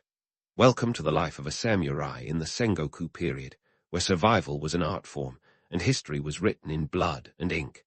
So, as you wade through the grit and glory of the Sengoku period, it's time to tackle the social ladder, a precarious structure where the samurai found themselves perched somewhere between revered warriors and glorified farm managers. Picture a world where hierarchy was as rigid as their swords, yet as flexible as the alliances they forged. At the top of this feudal pyramid was the emperor, essentially the ceremonial mascot of the nation, while real power trickled down through shoguns, daimyo, and our focal point, samurai. Now, the samurai weren't exactly free agents roaming the countryside in search of the next grand duel. Nope, they were deeply embedded in a web of loyalty and obligation, bound by oaths to their lords, the daimyo. These daimyo were the shot callers, the chess players moving samurai around like pieces on a board. But here's the kicker. Loyalty was a double-edged sword. While a samurai's honor was tied to serving their lord, the demands of these feudal bosses could be as unpredictable as a cat in a room full of rocking chairs. If the daimyo decided to switch allegiances or lost their land, their samurai could find themselves suddenly out of a job. And when your job comes with a sword, unemployment's no picnic. This brings us to Bushido, the much-vaunted way of the warrior. Think of it less as a strict code, and more as a branding strategy. A medieval PR campaign designed to maintain order and loyalty in an era of chaos. While Bushido preached virtues like honor, courage, and loyalty, it conveniently left room for interpretation. Idealists might strive for perfection, but pragmatists knew that surviving the Sengoku period often meant bending these rules like a willow in the wind. Now, forget the lone wolf image. Samurai were far from solitary warriors wandering the land like feudal Clint Eastwoods. Nope, they were part of a tightly knit network. Beneath them were foot soldiers and ashigaru, essentially peasant conscripts who traded farm tools for spears. But even the samurai relied heavily on their retainers, the unsung heroes managing day-to-day affairs, and the peasants who toiled under the hot sun to produce the rice that fueled their campaigns. Without this support system, samurai would be as effective as a katana without a blade. Economically, the samurai were caught between a rock and a hard place. And no, I'm not talking about their armor. Picture this. The land they were promised was often more theoretical than actual, and the rice they were supposed to receive sometimes failed to materialize. When it did, its value could fluctuate faster than a hyperactive squirrel. With a good harvest, a samurai might find themselves flush with koku, but in lean years, they faced a grim choice: adapt or face financial ruin. Adaptation often meant picking up skills outside the battlefield. Some samurai turned to farming, a humbling experience for men who once saw themselves as Japan's noble warriors. Others ventured into trade, a move that was as much about survival as it was about savvy business acumen. You see, in a world where currency was measured in bushels of rice, being able to negotiate a good deal could keep a samurai's head above water, or at least above the rice paddy. But let's not forget the pressures of maintaining face, both literally and figuratively. Samurai armor and weaponry were not just tools of war. They were status symbols. Imagine strutting into a daimyo's court with a rusty sword and tattered armor. Social suicide. Samurai had to invest in their gear, sometimes spending their entire year's stipend on a single, gleaming katana. It was like buying a Ferrari when all you really needed was a bicycle, but appearances mattered. And in an era when your reputation could be as lethal as your sword, you couldn't afford to look anything less than formidable. All this talk of economics and social standing might sound like a far cry from the romanticized samurai ethos. Yet, it's this very complexity that makes their stories so compelling. The samurai weren't just warriors in armor. They were men caught in the crossfire of history, juggling duty, survival, and the relentless pull of ambition. While the legends paint them as paragons of virtue, the reality was messier, grittier, and infinitely more human. In navigating this intricate dance of loyalty and survival, the samurai became masters of adaptation. They were like bamboo in a storm, bending when necessary, but never breaking. This ability to innovate, to thrive in the midst of chaos, is why their legacy endures. It's not just their martial prowess that captivates us. It's the way they balance the brutality of their world with a surprising grace. A dance on the edge of a blade, where every step could be their last, yet they moved with a poise that defies time. And so, we leave our samurai poised on the precipice of history, their futures as uncertain as the shifting sands of their era. As they navigate the complexities of their world, their stories continue to unfold, each chapter a testament to the resilience of the human spirit, a reminder that in the harshest of times, even the fiercest warriors can find moments of beauty and art. Stay tuned as we delve deeper into their world, where honor and survival aren't just ideals, but everyday challenges. But as we leave our samurai standing on that historical precipice, let's dive into the rich tapestry of culture that cradled their often brutal existence. You see, the samurai were not just the sword-swinging, armor-clad warriors of legend. They were also the custodians of a unique cultural renaissance that blossomed even as chaos reigned supreme. Talk about keeping your cool in a storm. Enter Zen Buddhism, a philosophical lifeline for many samurai navigating the choppy waters of the Sengoku period. Zen wasn't about finding inner peace on a mountaintop.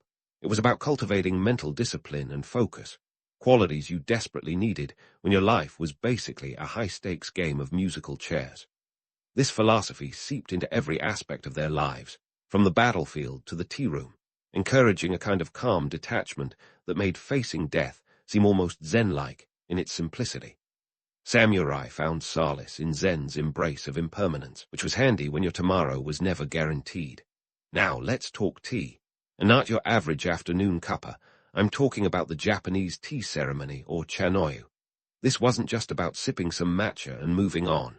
Oh no, this was an art form, a ritual that was as strategic as any military campaign. Picture this. An austere room, the delicate sound of water boiling, and a gathering of samurai and daimyo plotting their next political moves over a meticulously prepared cup of tea. The tea ceremony was a masterclass in subtlety and diplomacy, where the choice of utensils and the precision of movement spoke volumes about the host's refinement and intentions. In the Sengoku period, the tea ceremony was more than an artistic pursuit. It was a political tool. Hosting a daimyo for tea wasn't just a social call. It was a chance to build alliances, bolster your prestige, and maybe, just maybe, prevent a surprise attack from your next-door neighbor. For the samurai, mastering the art of tea was akin to mastering the art of war. Both required patience, strategy, and an unerring eye for detail. But don't be fooled into thinking the samurai were all about Zen and tea leaves. These guys were also poets, calligraphers, and painters. They wielded brushes with the same dexterity with which they handled their katanas. Take, for instance, Matsuo Basho, a samurai-turned-poet who wandered the countryside composing haikus that captured the fleeting beauty of the world around him. His work, and others like it, illustrated that the samurai weren't just about slicing through enemies. They were also about slicing through the clutter of life to find moments of clarity. The samurai's penchant for poetry might seem a tad incongruous with their warrior image, but it's precisely this duality that made them so compelling. While they lived by the sword, they also sought meaning in the ephemeral, a cherry blossom drifting in the wind, a fleeting reflection in a pond. It was as if they were constantly aware of the thin line between life and death, and perhaps their art was a way to grapple with that reality. Yet, amid the beauty, there was a pragmatic side to all this cultural flourishing. You see, the arts were a way for the samurai to cement their status and influence. A well-crafted poem or a beautifully executed tea ceremony could elevate a samurai's standing in the eyes of his peers. In a world where reputation was everything, these cultural pursuits were not mere distractions from the battlefield. They were strategic maneuvers in their own right. And speaking of strategy, let's not forget the samurai's roles as diplomats and bureaucrats. They weren't just about slashing their way to the top. They were also skilled negotiators and administrators. Samurai often found themselves in courts, navigating the treacherous waters of feudal politics, drafting treaties, and managing lands. This wasn't just about wielding a sword. It was about wielding influence. They had to be as adept at reading a room as they were at reading a battlefield. Take Tokugawa Ieyasu, for example. Before he became shogun and established the Tokugawa shogunate, he was a master of diplomacy. He played the long game, forging alliances and making calculated decisions that eventually allowed him to unify Japan under his rule. His success was as much about his ability to negotiate and compromise as it was about his military prowess. So, the next time you picture a samurai, don't just see a fearsome warrior charging into battle. See a man with a calligraphy brush in one hand and a tea whisk in the other. A strategist who could broker peace as easily as he could wage war. A diplomat who understood that sometimes the pen and the tea ceremony was mightier than the sword. In the end, these cultural and philosophical pursuits provided the samurai with a framework to navigate their turbulent world. They were the glue that held together a society on the brink of chaos, offering moments of reflection and beauty amidst the brutality. It was a delicate balance, a dance between the harsh realities of their existence and the pursuit of an ideal, a testament to the complexity of the human spirit.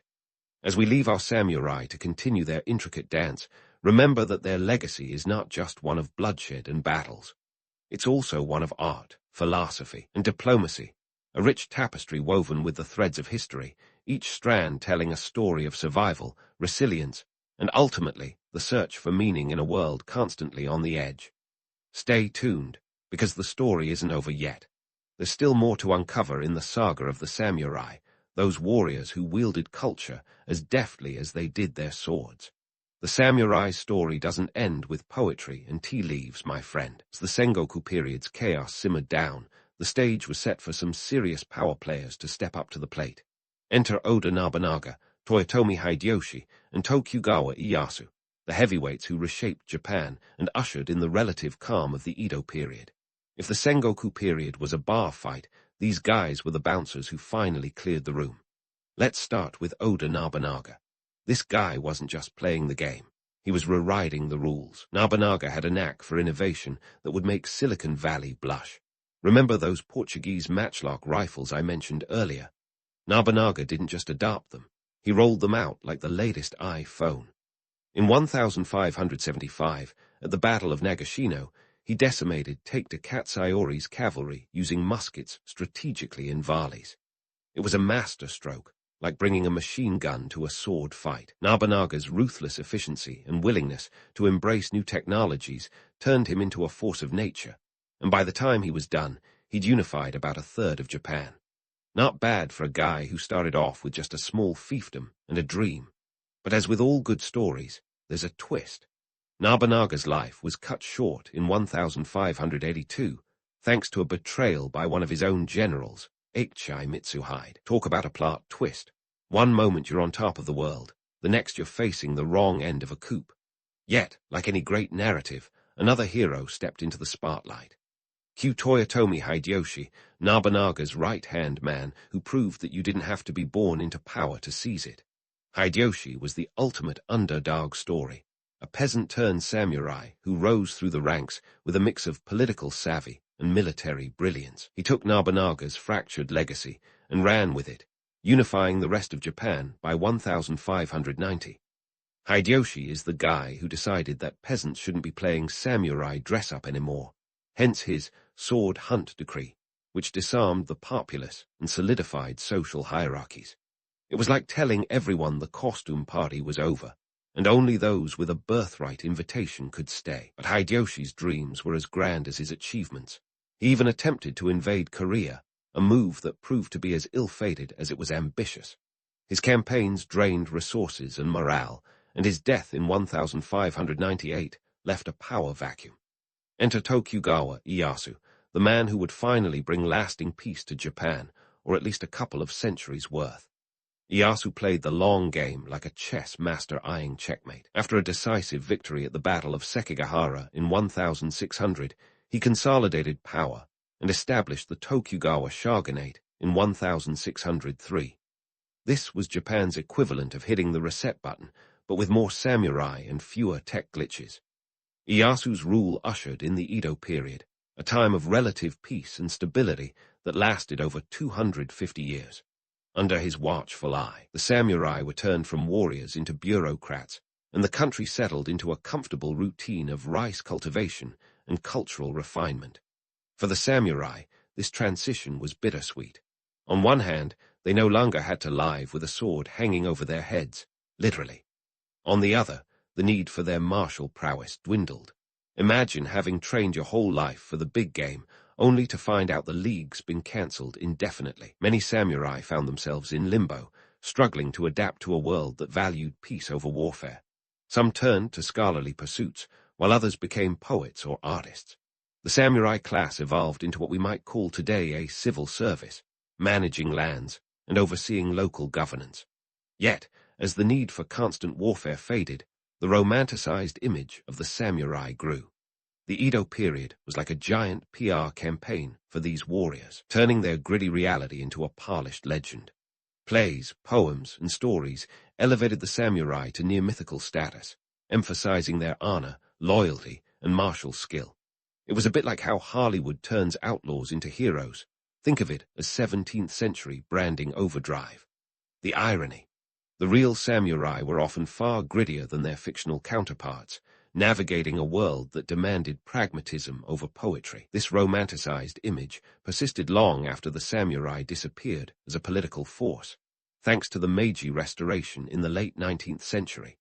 When Japan opened its doors to the West and rapidly modernized, the samurai class was effectively dissolved. But the myth lived on, inspiring everything from Kurosawa films to modern anime.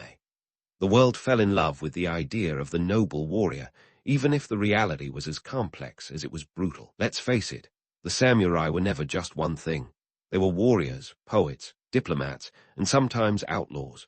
They were as likely to pick up a calligraphy brush as they were a sword.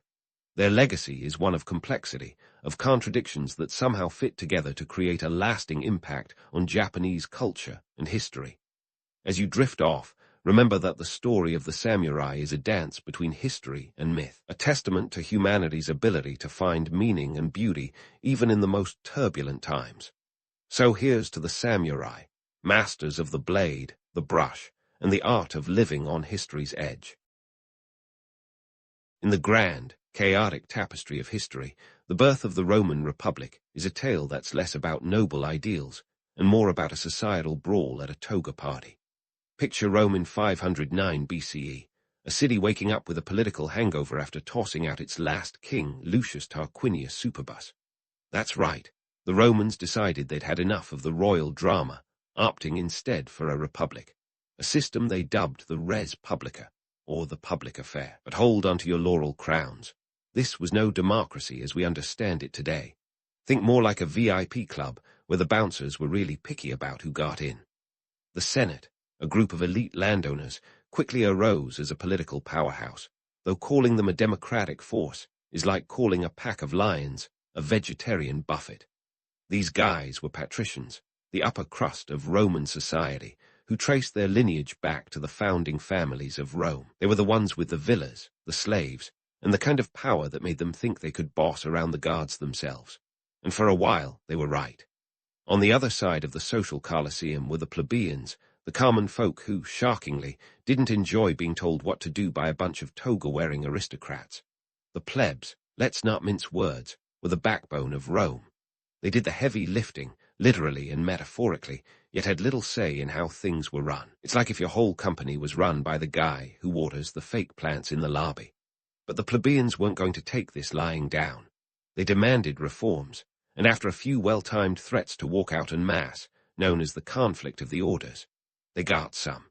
The most famous of these was the Law of the 12 Tables, around 450 BCE, a set of laws etched into bronze tablets and displayed in the Roman Forum. It was like the Roman version of a constitution, except without the parchment or the forefathers in powdered wigs. These laws were a big deal because they meant that, for the first time, Roman laws were written down and publicly accessible. Sure, the laws weren't exactly fair by today's standards. You could still get sold into slavery for a debt, but hey, baby steps. The 12 Tables were a mix of common-sense rules, such as don't throw someone's dead body in the street. Seriously, that's Table X, and bizarrely specific laws that make you wonder what exactly was going on in ancient Rome. For example, one table decreed that a seriously deformed child must be put to death. Harsh, right. But remember, this was a society where life was nasty, brutish, and often short, and the state wasn't about to foot the bill for what it saw as unproductive citizens. Despite these reforms, the balance of power was still heavily skewed in favor of the patricians. The Senate held most of the sway, and the consuls, two of whom were elected annually to run the show, were often just patricians in plebeian clothing. It's like if you let two foxes guard the henhouse, but insisted they wear chicken suits while doing it. What's fascinating is how these societal structures reflected the broader dynamics of Rome itself. This wasn't just a city. It was a burgeoning empire in its infancy, growing through a mix of shrewd alliances and sheer military might. Rome's army was an impressive machine, but it needed men, and men meant plebeians. The plebs, realizing their value, used this as leverage to push for more rights. It's the ancient equivalent of a labor strike, but with swords and sandals. And let's not forget the mythic sheen that covers these events. The Romans loved a good origin story, the tale of Lucretia, a noblewoman whose tragic fate led to the expulsion of the kings, served as a powerful moral lesson, despite the fact that it reads more like a grim tabloid than historical fact. In reality, the shift from monarchy to republic was less about justice for Lucretia and more about power struggles among the elite. But the Romans, ever the dramatists, knew the value of a story that tugged at the heartstrings and justified their political ambitions. In summary, the early Roman Republic was a messy, imperfect system that laid the groundwork for what would become one of history's most formidable empires. It was a time of political maneuvering, social upheaval, and legal innovation. And while the patricians and plebeians fought over scraps of power, they inadvertently set the stage for a civilization that would leave an indelible mark on the world. So, next time you hear someone waxing lyrical about the glory of Rome, remember that its foundation was less about noble ideals and more about a series of strategic moves by a city that was still figuring out who it wanted to be. And so, as Rome fumbled its way from monarchy to republic, the city found itself not just surviving but thriving. It was a bit like a teenager who suddenly discovers they're good at something, say, overthrowing kings, and decides to see just how far they can push their luck. Rome's wayward ambitions soon turned outward, and boy, did those ambitions have some distance to cover. Enter the expansionist phase, where Rome was less a city and more of a toddler with a shiny new toy, the Mediterranean. Now, if you've ever played the board game Risk, you'll know that a little expansion can quickly spiral into a full-blown conquest. For Rome, this meant the Punic Wars, a series of 3 epic clashes against the maritime powerhouse, Carthage. The First Punic War kicked off in 264 BCE, like an ancient version of a neighborhood feud over who gets to use the local sandbox. Spoiler alert, Rome won, but not without a hefty price tag, an estimated 100,000 Roman lives, and a treasury left gasping for air like a fish out of water. But let's zoom in on the Second Punic War, because this is where the drama gets juicy. Enter Hannibal Barca, the Carthaginian general with a vendetta so intense could make Shakespeare's villains look like preschool bullies. Hannibal decided to do the unthinkable. He led his troops, and famously, his elephants, over the Alps into Italy in 218 BCE. It was a logistical nightmare that would have given modern-day military planners a migraine, but Hannibal pulled it off with the flair of a man who knew he'd be remembered for centuries. Hannibal spent the next 15 years making the Romans wish they'd stayed home. His victory at Cannae in 216 BCE remains a textbook example of military genius, where he encircled and annihilated a Roman army twice the size of his own. Imagine you're at a buffet, and Hannibal just stole your plate, your food, and your dignity. The Romans, ever pragmatic, learned from this debacle. They adapted, regrouped, and decided to play the long game, kind of like a cat, plotting its next move after a particularly humiliating fall. Enter Scipio Africanus, the Roman general who would become Hannibal's nemesis. Scipio had a knack for strategy and a charisma that could sell sand in the Sahara. By 202 BCE, Scipio brought the fight to Carthage itself, and at the Battle of Zama, he outmaneuvered Hannibal, securing a Roman victory that would echo through the annals of history. Scipio's triumph was so decisive that he was given the honorific Africanus, which is a bit like being knighted with a nickname that screams, "I beat Hannibal." Not too shabby for a guy who started his career dodging Carthaginian elephants. These wars weren't just about two generals playing a high-stakes game of chess. The economic implications were staggering. Rome's victories brought untold wealth from the spoils of war and the annexation of new territories. Picture a jackpot win that also comes with the fine print of endless responsibilities. Sicily, Sardinia, and Spain were now Roman provinces, each offering resources and tax revenue, but also requiring garrisons and management. The influx of wealth led to an increase in slave labor, with war captives becoming a significant part of the Roman workforce. At one point, slaves constituted as much as 1/3 of Italy's population. It was an economy built on the backs of the conquered, a brutal reality that the Romans, in their quest for glory, often glossed over with tales of heroism and destiny. But let's not get too carried away by the sheen of Roman invincibility. These conquests also sowed the seeds of internal strife. The wealth gap between the elite and the common people widened, with the patricians growing fat off the spoils, while plebeians often saw little improvement in their daily grind. This disparity would later fuel social unrest and political upheaval, but let's not get ahead of ourselves. For now, the myth of Roman invincibility was firmly entrenched, even if the reality was more of a patchwork quilt of victories, losses, and lessons learned the hard way. The Roman Republic was at its zenith, straddling the known world like a colossus, but beneath the surface, the tensions were simmering, waiting for the right spark to set them ablaze. As we leave this chapter, remember that the story of Rome is as much about the flaws and follies of human nature as it is about the grand strategies and sweeping conquests. So, as we segue into the next act of this drama, keep your eyes peeled and your mind sharp. The plot is about to thicken. As we pivot from Rome's imperial conquests to the drama unfolding back home, it's time to spotlight the political theater that would make even Shakespeare blush. The Republic, that odd political beast, was stumbling towards its twilight, dragged down by internal chaos and social discord.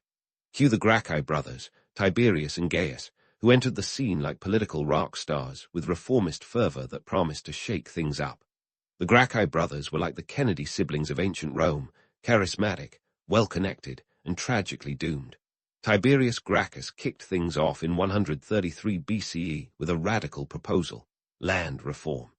Now, before you roll your eyes at yet another policy debate, understand that land was the currency of power in Rome. Tiberius wanted to redistribute public land to Rome's legions of landless veterans and struggling farmers, a move that had the patrician elite clutching their pearls. Imagine a billionaire club being told they had to hand over their second yachts to the local fishermen, and you'll get the picture. Tiberius's proposal was both a genuine attempt to address economic inequality and a political grenade lobbed into the Senate. The reaction, let's just say subtlety, wasn't their strong suit. Tiberius bypassed the Senate altogether, taking his proposal straight to the popular assembly. This was a scandalous move, akin to sidestepping Congress and going straight to a national referendum.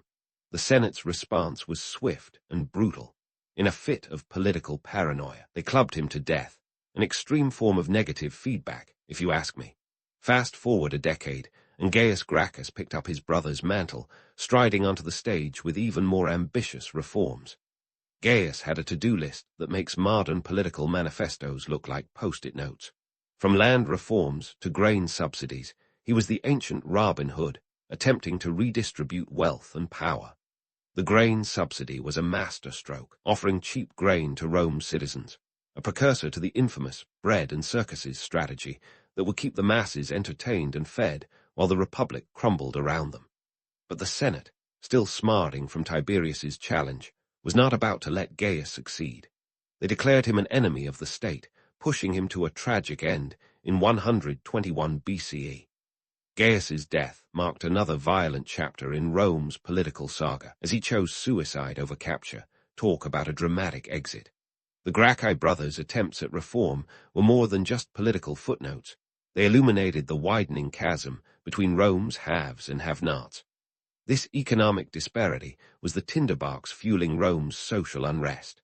The elite held the resources, while the common folk got the scraps, and the Senate was about as effective as a chocolate teapot when it came to genuine reform. With the Senate's grip on power slipping, a new breed of populist leaders began to rise.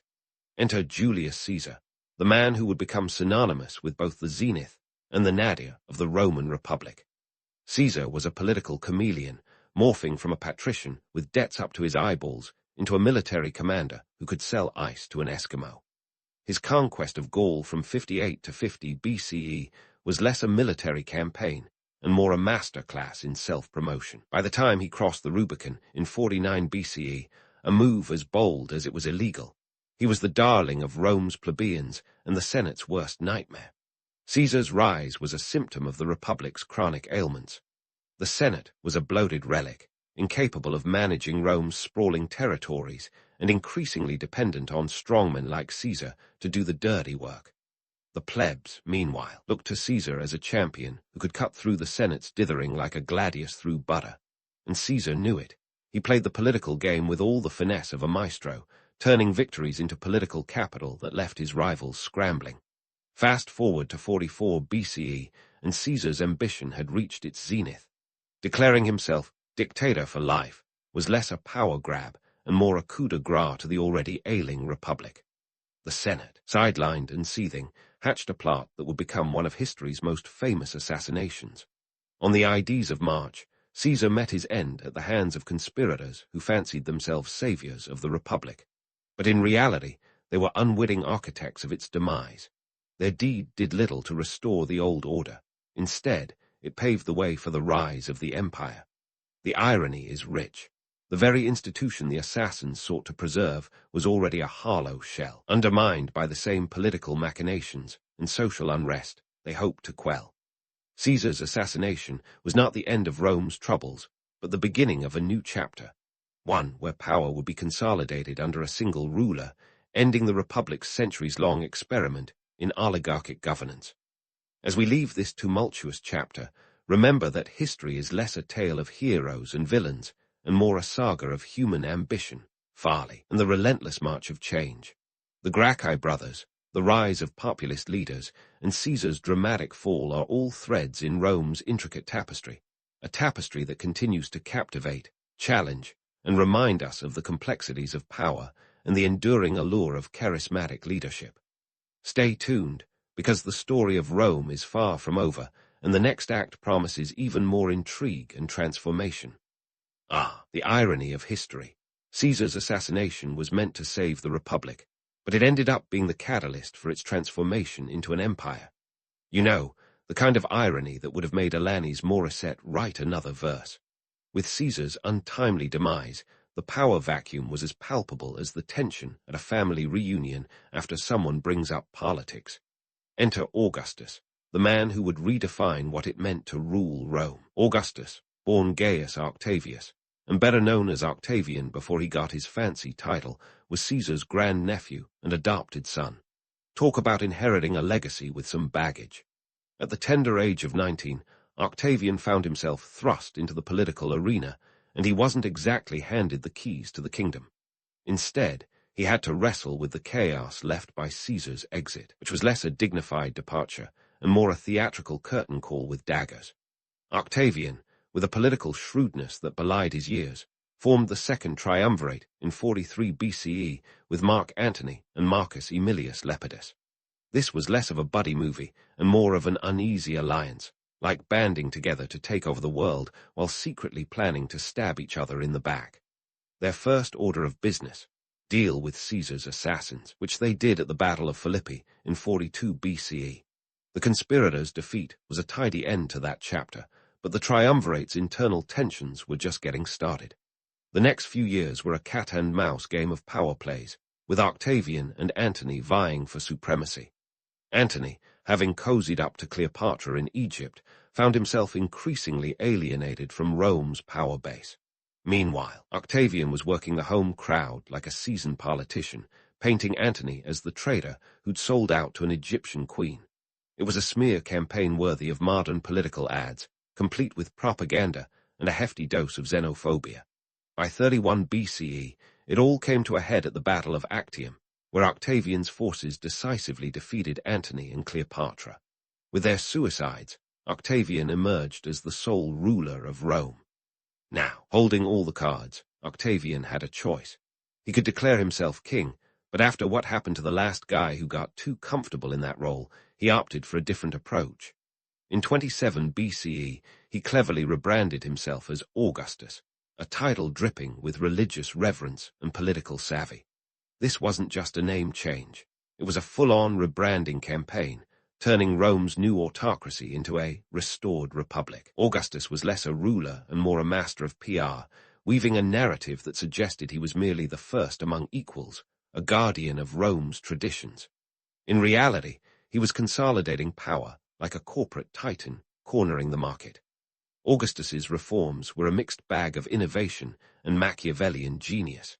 He reorganized the Roman military, creating a standing army with a professional edge, funded by a permanent treasury. This wasn't just about efficiency.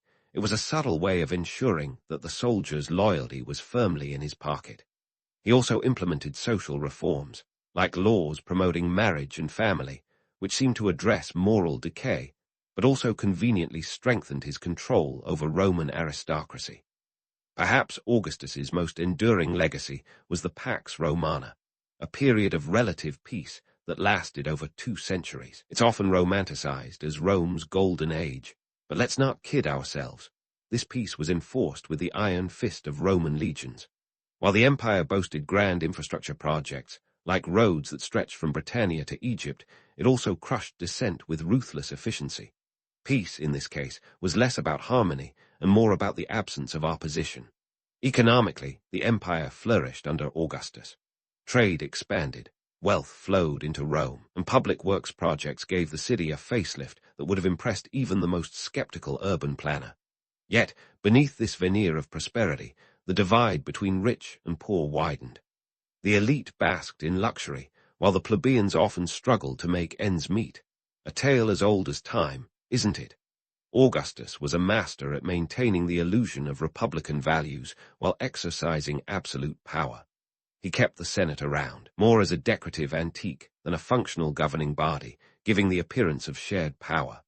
But let's be real, Augustus was the puppeteer, and the Senate was just window dressing, like a mannequin in a store display that's been out of date for years. The contradictions of Rome's golden age were stark. While Augustus was lauded for ushering in peace and prosperity, this was also a time of social control and cultural hegemony. Dissent was dangerous, and the infamous Praetorian Guard, Augustus's elite bodyguards, doubled as his secret police. They were the enforcers of the emperor's will, a reminder that peace came with a price tag. And let's not forget the imperial cult, where Augustus was worshipped as a god after his death. This was less about religious devotion and more about solidifying the emperor's legacy in the Roman psyche.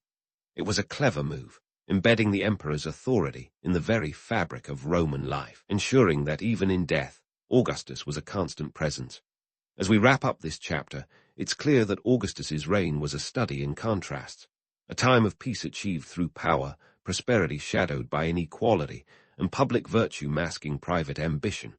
The Republic, in its traditional sense, was gone, replaced by an empire with Augustus at its helm, steering with a firm hand and a keen eye for optics. But don't pack away your scrolls just yet. The story of Rome is far from over, and the empire's complexities promise more twists and turns than a Roman road. Stay tuned, because the next act is about to unfold.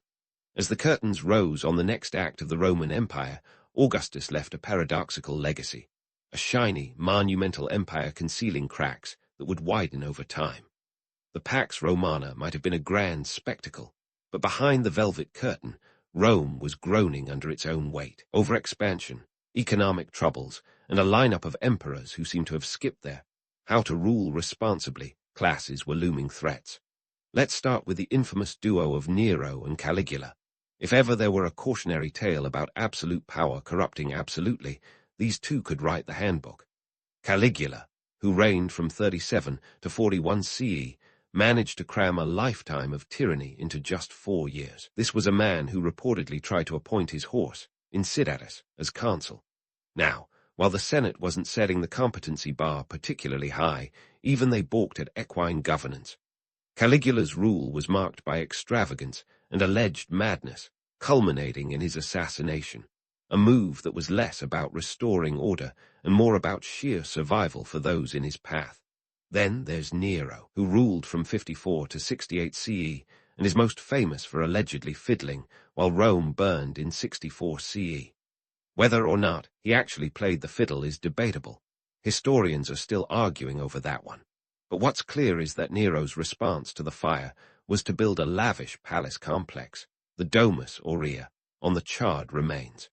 It's like using a neighborhood fire as an opportunity to build your dream mansion, not exactly a PR win.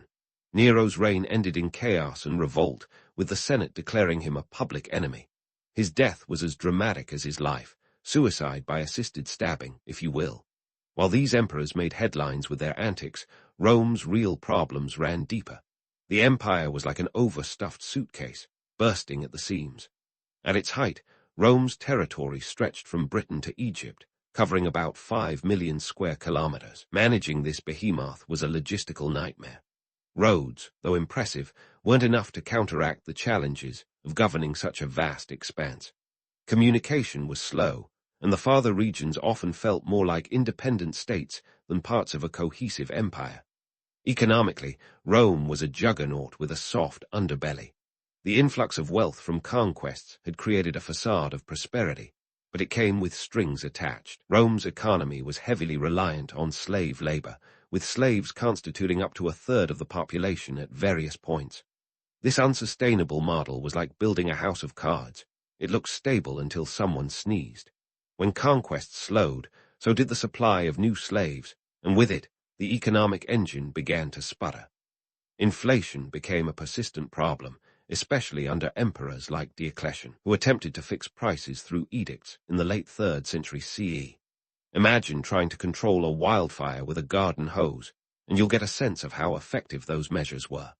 The currency was debased, with silver content in coins steadily decreasing, eroding trust in Roman money. These economic woes were exacerbated by overtaxation and corruption, with tax collectors known for their creativity in squeezing every last denarius out of the populace. Amidst this turmoil, a new force was quietly gaining ground: Christianity. Initially a small, persecuted sect, Christianity began to spread across the empire like a whisper turning into a roar. The appeal was multifaceted. It offered a sense of community, hope, and equality in a world marred by inequality and oppression. By the time Constantine the Great came to power in 306 CE, Christianity was no longer just a religious movement. It was becoming a political force. Constantine's conversion and the subsequent Edict of Milan in 313 CE, which granted religious tolerance, were turning points. The empire, once a bastion of pagan rituals, was now on a path to becoming a Christian stronghold. This religious shift wasn't just about spirituality. It was a clever political maneuver. Christianity offered a unifying ideology that transcended the traditional Roman pantheon of gods, a pantheon that had lost much of its luster as the empire's fortunes waned. Constantine's new capital, Constantinople, founded in 330 CE, became a symbol of this new era, a city straddling Europe and Asia, both a cultural melting pot and a strategic stronghold. However, as the empire's heart shifted eastward, the West was left vulnerable. The administrative split between the Western Roman Empire and the Eastern Byzantine Empire in 285 CE was initially intended to make governance more manageable. But in reality, it was akin to dividing a cake where one half gets all the frosting. The eastern half, with its wealth and strategic location, thrived, while the West struggled with invasions, economic decay, and internal corruption. The final act of the Western Roman Empire resembled a tragic opera, complete with barbarian invasions and political betrayal. The Visigoths, under Alaric, sacked Rome in 410 CE, a symbolic gut punch that sent shockwaves through the empire. The Vandals followed suit in 455 CE, their name becoming synonymous with wanton destruction. By 476 CE, the Western Empire was on life support. Its last emperor, Romulus Augustulus, deposed by the Germanic chieftain Odoacer. This moment is traditionally marked as the end of the Western Roman Empire, though in reality it was less a cataclysmic collapse and more a whimper as the curtain fell. Yet, despite the fall of the West, the Eastern Roman Empire, or Byzantine Empire, continued to thrive for another millennium. This longevity was due in part to its economic resilience, strategic location, and a more cohesive administration. The Byzantines preserved much of Roman culture, law, and tradition, acting as a bridge from antiquity to the modern world. So, why does the story of Rome still resonate today? It's a saga of grandeur and folly, innovation and decay.